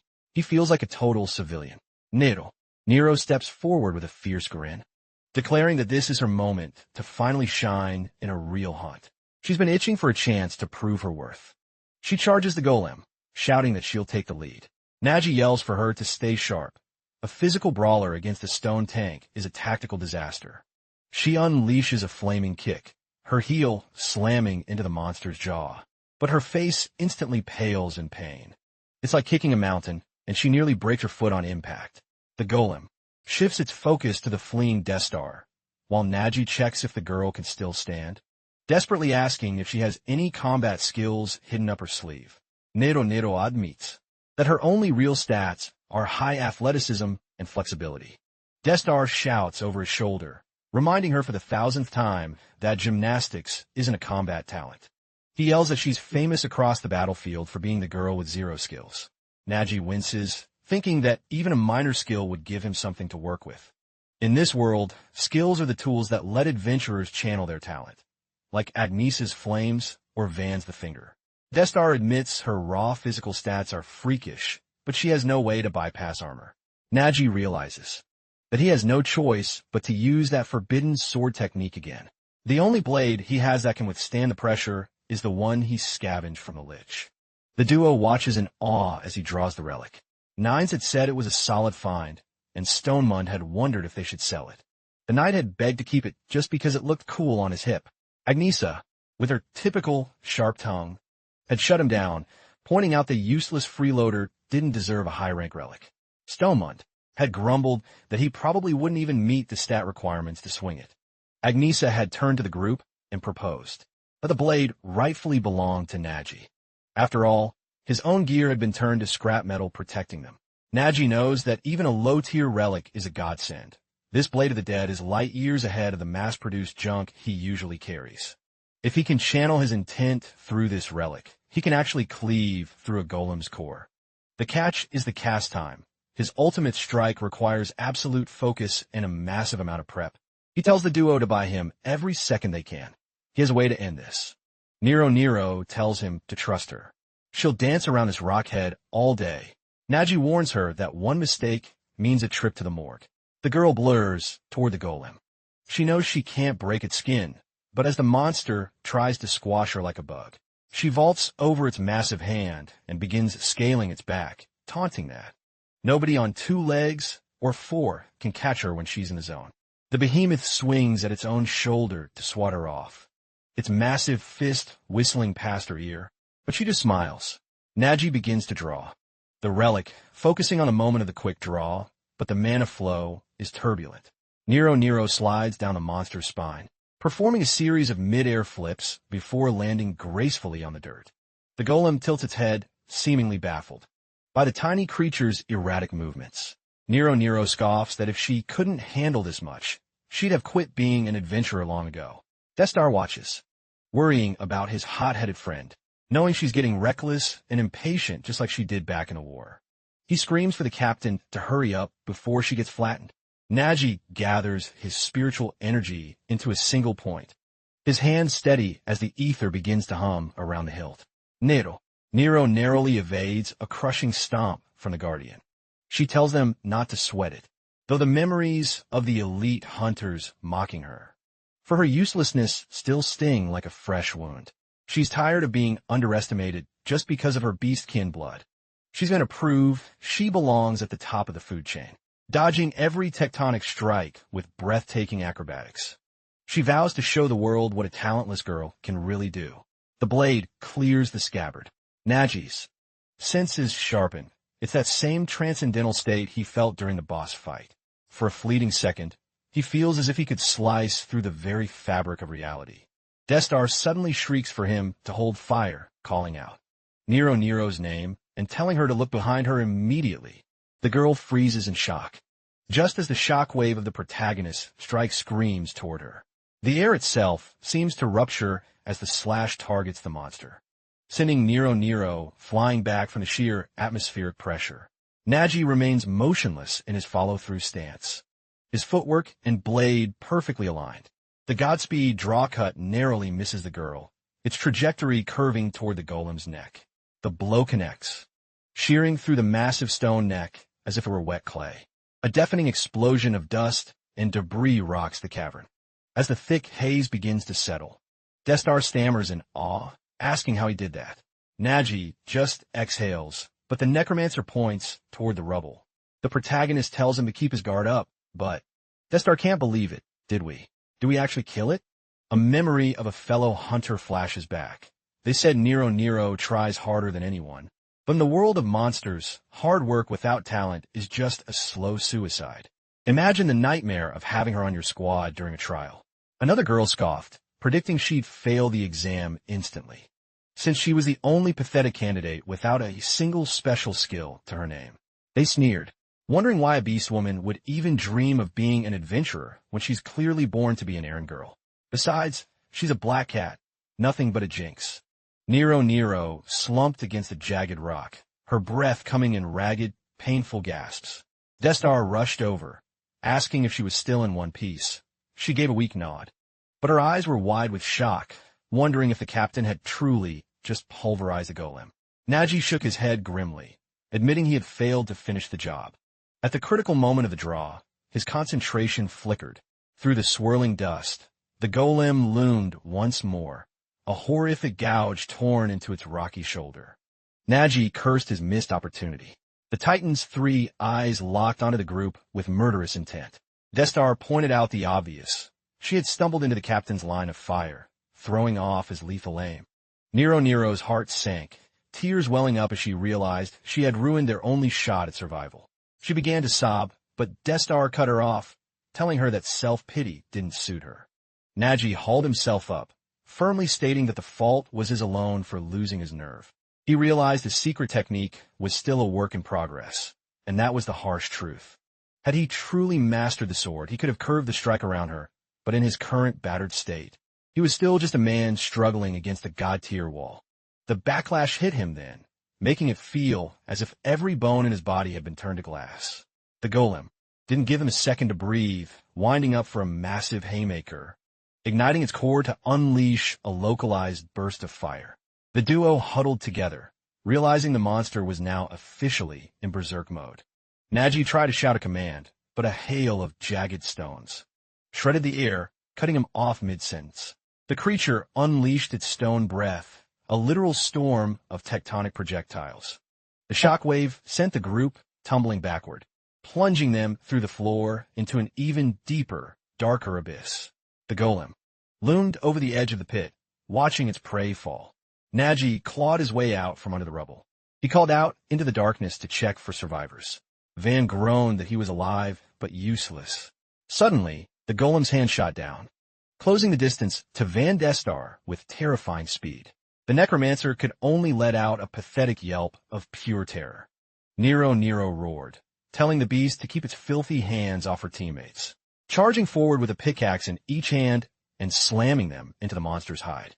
Nagi screamed for her to fall back, knowing she couldn't win a contest of raw strength. With a sickening crack, the iron pickaxes shattered against the golem's skin. She bit her lip, refusing to back down. If there was no door, she would have to carve one. She cursed the cheap equipment holding her back. This was exactly why she preferred her own fists. The golem's body was already showing signs of structural failure from the previous strike. She aimed for the deep fissures the captain had opened and hammered her bare knuckles into its shoulder.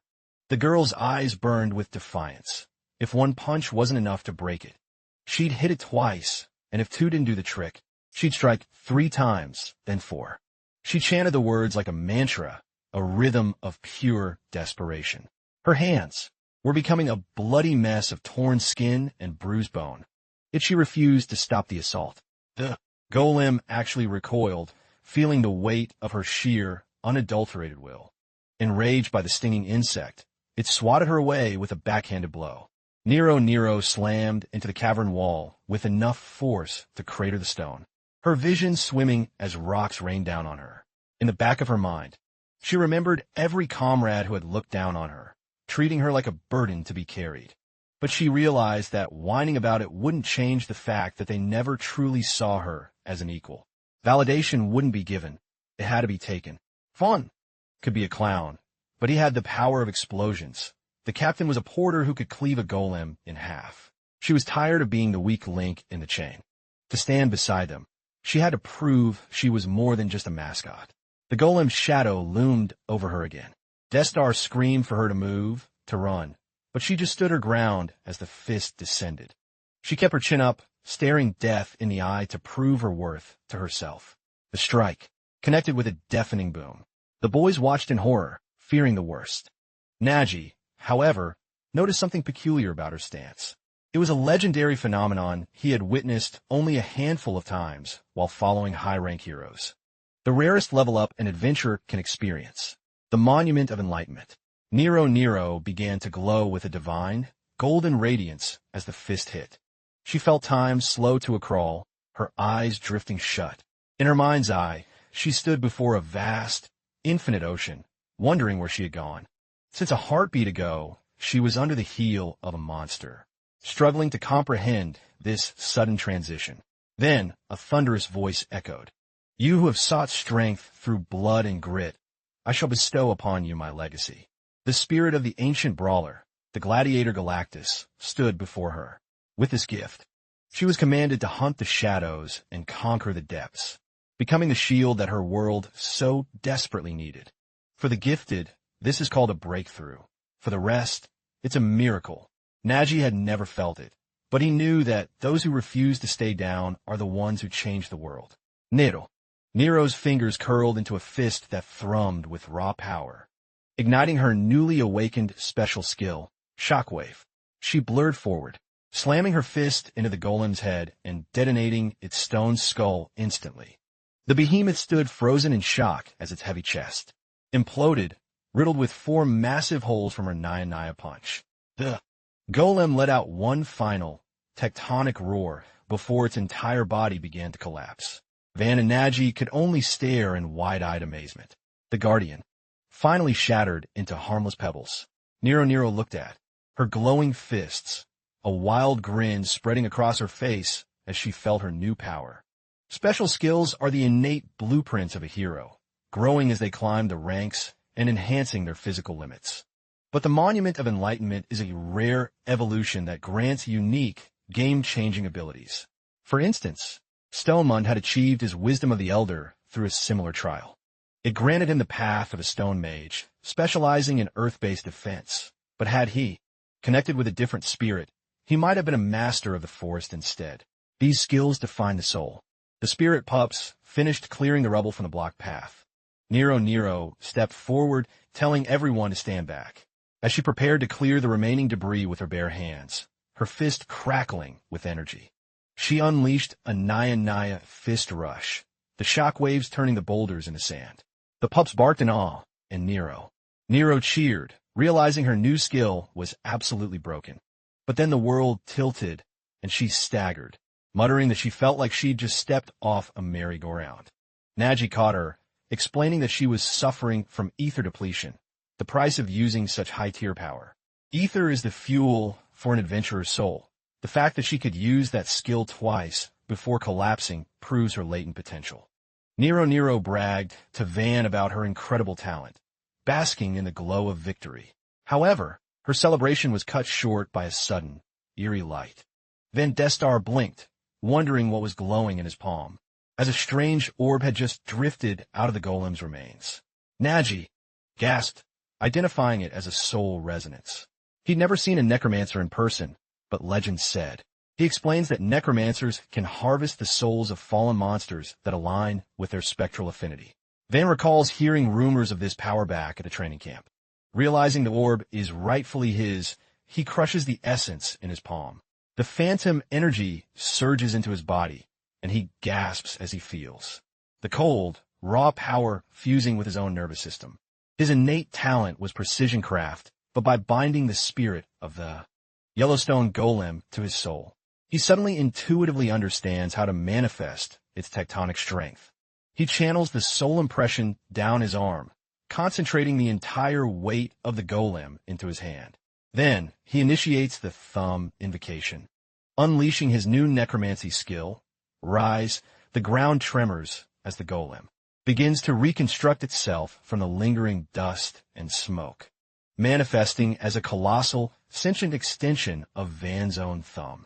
He marvels at the fact that his summon is even more massive than the original Guardian, though the sheer height of his new perspective makes his head spin with vertigo. With a flick of his wrist, he commands the stone titan to prostrate itself. The golem slams into the earth, obeying its new master's decree without hesitation. Van smirks, noting that the beast is much less intimidating when it's bowing at eye level. Nero huffs, complaining that she did all the bruising work only for him to snag the legendary loot. Van just laughs, chalking it up to his inherent genius. The girl yells at him to dismiss the thing before it accidentally levels the cave. Nagi watches them, reflecting on how elite adventurers can skyrocket in power in a single heartbeat, leaving those without talent in the dust. He's genuinely thrilled to see them evolving so rapidly. The world is going to need every monster it can get to survive the coming rifts. He tells them to quit bickering since the Guardian is down and the threat is neutralized. Now it's time to claim the spoils of the secret room. He ignites a flare, reminding them to keep their guards up despite the victory. Just because the sentry is dead doesn't mean the room itself isn't a trap. If the treasure is high tier, they can retire their pickaxes and clear their debt in one go. Fun fantasizes about finding a relic so valuable it forces the guild to beg them to join. Nero agrees, tired of the backbreaking labor of mining. Nagi observes that for two people who claim to hate each other, they're remarkably synchronized, wondering when their bond became so tight. Fun shrugs, unable to pinpoint exactly when they became an inseparable duo. Nero, however, remembers the exact moment their friendship was forged in fire. It was back when they were cornered behind a dungeon door, and an elite hunter had called them worthless brats who should stop playing soldier, claiming their dreams were a joke compared to his future legend status. They had stood together when their faulty mana clones were on the verge of exploding. Nero scoffs that there's no mystery to it at all. It was only natural that the two most talented failures in the academy would eventually join forces. Van nods, fully convinced. Nero adds that with their newly awakened skills, they're officially the most dangerous duo in the city. Destar then shifts the subject, admitting there's one thing that's been eating at him. He wants the truth about what the captain is actually carrying in that rucksack. Nero chimes in, noting that the bag seems to defy the laws of physics and common sense. Destar wonders if Nagi possesses a hidden swordsmanship talent, but Nagi clarifies that his case is far more peculiar. Usually, an adventurer's power manifests as an internal talent during the awakening ritual, but in extremely rare cases, the power manifests as an external relic, and his backpack is one of those legendary anomalies. Nero is fascinated, never having heard of such a thing, and reaches out to poke the bag, but Nagi swats her hand away. To any stranger, it looks like a mundane, worn-out rucksack with no discernible bottom. However, when the protagonist reaches into the void of the fabric, he pulls out perfectly chilled popsicles for everyone. Nero gasps, calling it pure sorcery, but Nagi explains it's just perfect stasis. Everything inside stays as fresh as the second it was packed. The girl realizes he could make a fortune just as a logistics king, and Destar agrees, noting he could bypass the danger of dungeons entirely. Nagi admits he's considered the easy life, from supplying luxury ingredients to high-end bistros, to running massive supply chains for the military. But he didn't pick up the blade just to become a wealthy merchant. As long as he can provide the tools for an adventurer to survive one more day in the abyss, he's satisfied. He interrupts the chatter, noticing they've finally reached the heart of the secret chamber, and there it is, the legendary sacrifice altar, guarded by three mysterious, weathered statues. Nagi explains that this is a statue exchange trial. If they offer an item that resonates with the statue's soul, they'll receive a blessing in return. He sets his rucksack down, telling them to stay calm while he tests the waters, noting that these ancient sentinels don't always demand gold or jewels. He examines the first statue's rugged attire. It's dressed in the garb of a common laborer, identifying it as the peasant's idol. He pulls out a simple, earthy potato and places it on the altar. The statue's stone eyes pulse with a soft amber light. A look of contentment settles onto its face, and then it coughs up a high-quality, glowing gemstone onto the pedestal. Nero cheers, screaming that they're rich already. Nagi nods. That one stone covers their entire entry fee, and the girl eagerly urges him to try his luck with the next one. The protagonist moves to the second figure, a stern-faced statue draped in arcane robes, the mage's idol. He tries to think like a sorcerer. He offers a rare mana crystal, hoping for a magical windfall, but the statue's eyes flare a menacing crimson red, its aura turning hostile as if offended by such a basic tribute. Nagi backs away, realizing he failed the riddle and that even a simple exchange carries a heavy risk. The duo panics, realizing they might only get one shot at the final statue as the room begins to feel cold and damp. Nagi warns them that the fail state of these statues is no joke, and they must be surgical with the last one. It's a gruesome zombie statue. They all realize this is their final chance to hit the jackpot. A mistake here could mean leaving with nothing, or worse. Van assumes that as an undead, it must crave the warmth of living flesh or a vial of fresh blood. He even considers offering his own blood, but Nagi tells him to hold on. He rummages through his bag for something fitting, bones from a lich, or perhaps prime steak, but then he stops, struck by a realization. A zombie was once a living human, and perhaps its deepest desire isn't to feed, but to be free. He reasons that the logic might be inverted, much like the peasant statue, and concludes that what the creature truly yearns for is a golden apple. The duo stares at him like he's lost his mind, thinking he's throwing away their last hope, but Nagi tells them to trust the gamble. This fruit from the southern Holy Lands is infused with pure purification energy and divine light. If his theory holds, the zombie doesn't want to eat. It wants to be cured. He squeezes the fruit until a single drop of golden nectar falls, landing on the statue's decaying stone hand. The statue begins to radiate a blinding light, as if the soul trapped within is finally remembering its humanity.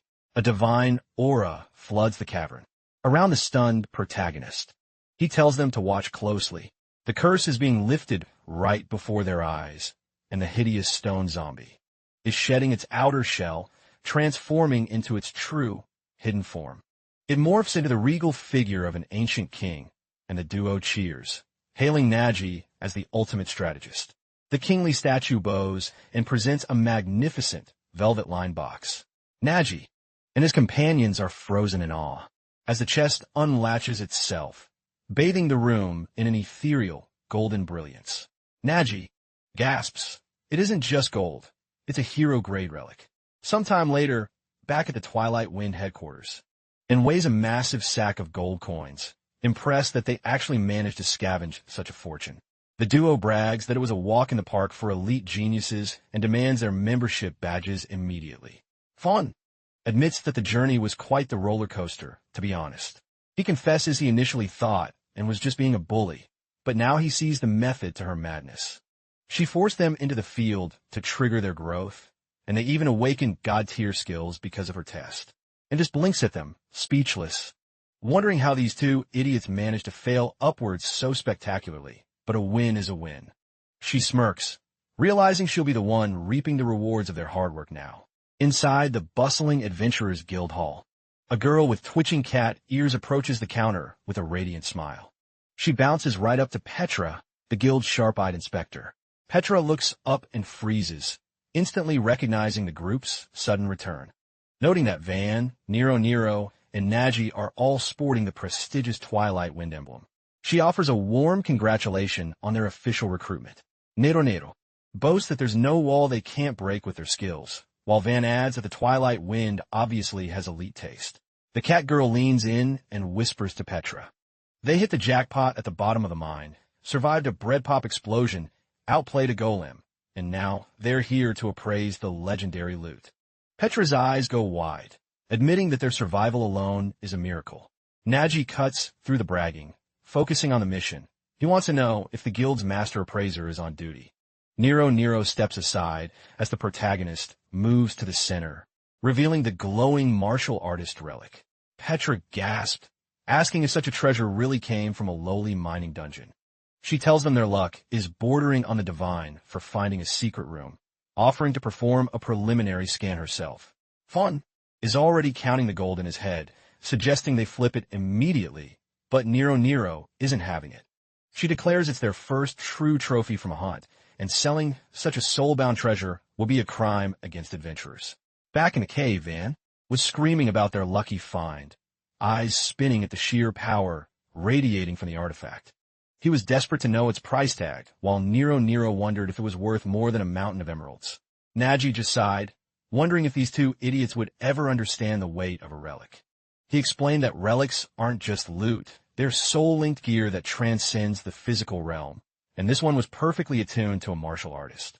Since Nero had just unlocked her hidden talent in that very cave, finding this specific relic felt like the hand of fate itself. He caught Van's eye, asking if he was thinking what Nagi was thinking. Destar smirked, finally on the same wavelength. Nagi proposed it should be a gift for Nero's awakening, but Van immediately started bickering about the potential gold. The two went back and forth in a classic comedic duo routine. Nero's heart soared, realizing the captain actually wanted her to keep the treasure. Van argued that the gold from a sale could kit them out in high-tier gear for life, but Nero stood her ground. Betrayal, warning him that his greed is blinding him to the truth. To even compare a legendary relic to standard-issue equipment is a total insult to the craft.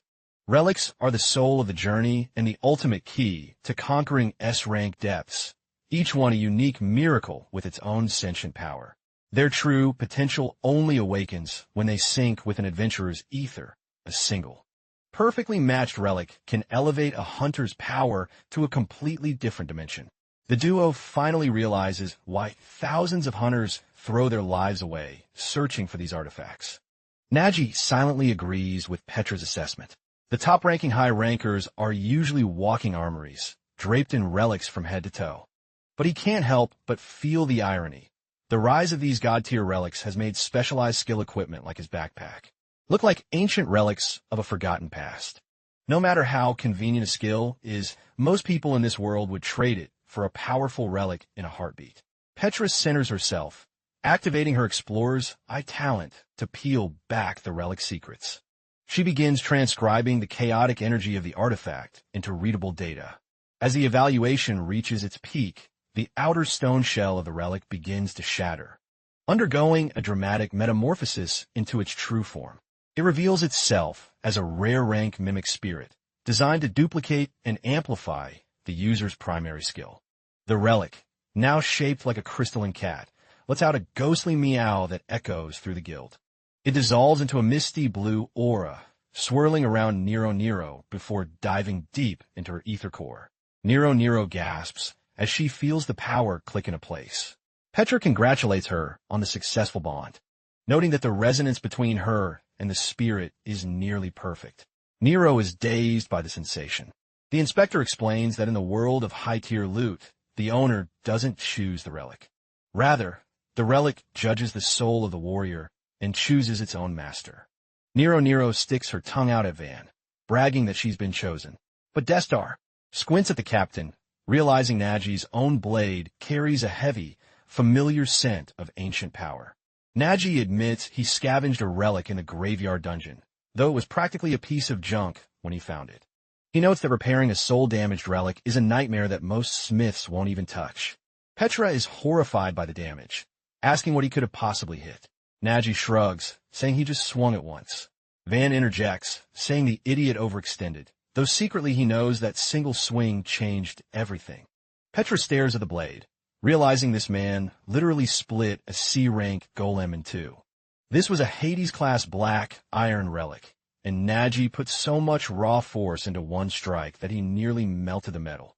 The more she watches him, the more she realizes he's a walking anomaly, a man without a drop of talent who refuses to stop outperforming the elite. Nagi apologizes for taking up her time with idle chatter. They have a guild briefing to attend, and they can't keep the vice captain waiting any longer. The trio heads for the exit, their heads held high as they embark on their new life as true adventurers. Raza watches Petra's stunned expression from the shadows, analyzing the inspector's growing fascination with a silent, curious smile. What an epic journey. Did you guys enjoy this manhwa-style recap? The legend of the talentless porter is only just beginning. If you want to see what happens in the next chapter, make sure to smash that subscribe button and drop a like to support the channel. Stay tuned for the next adventure, guys. See you in the next one.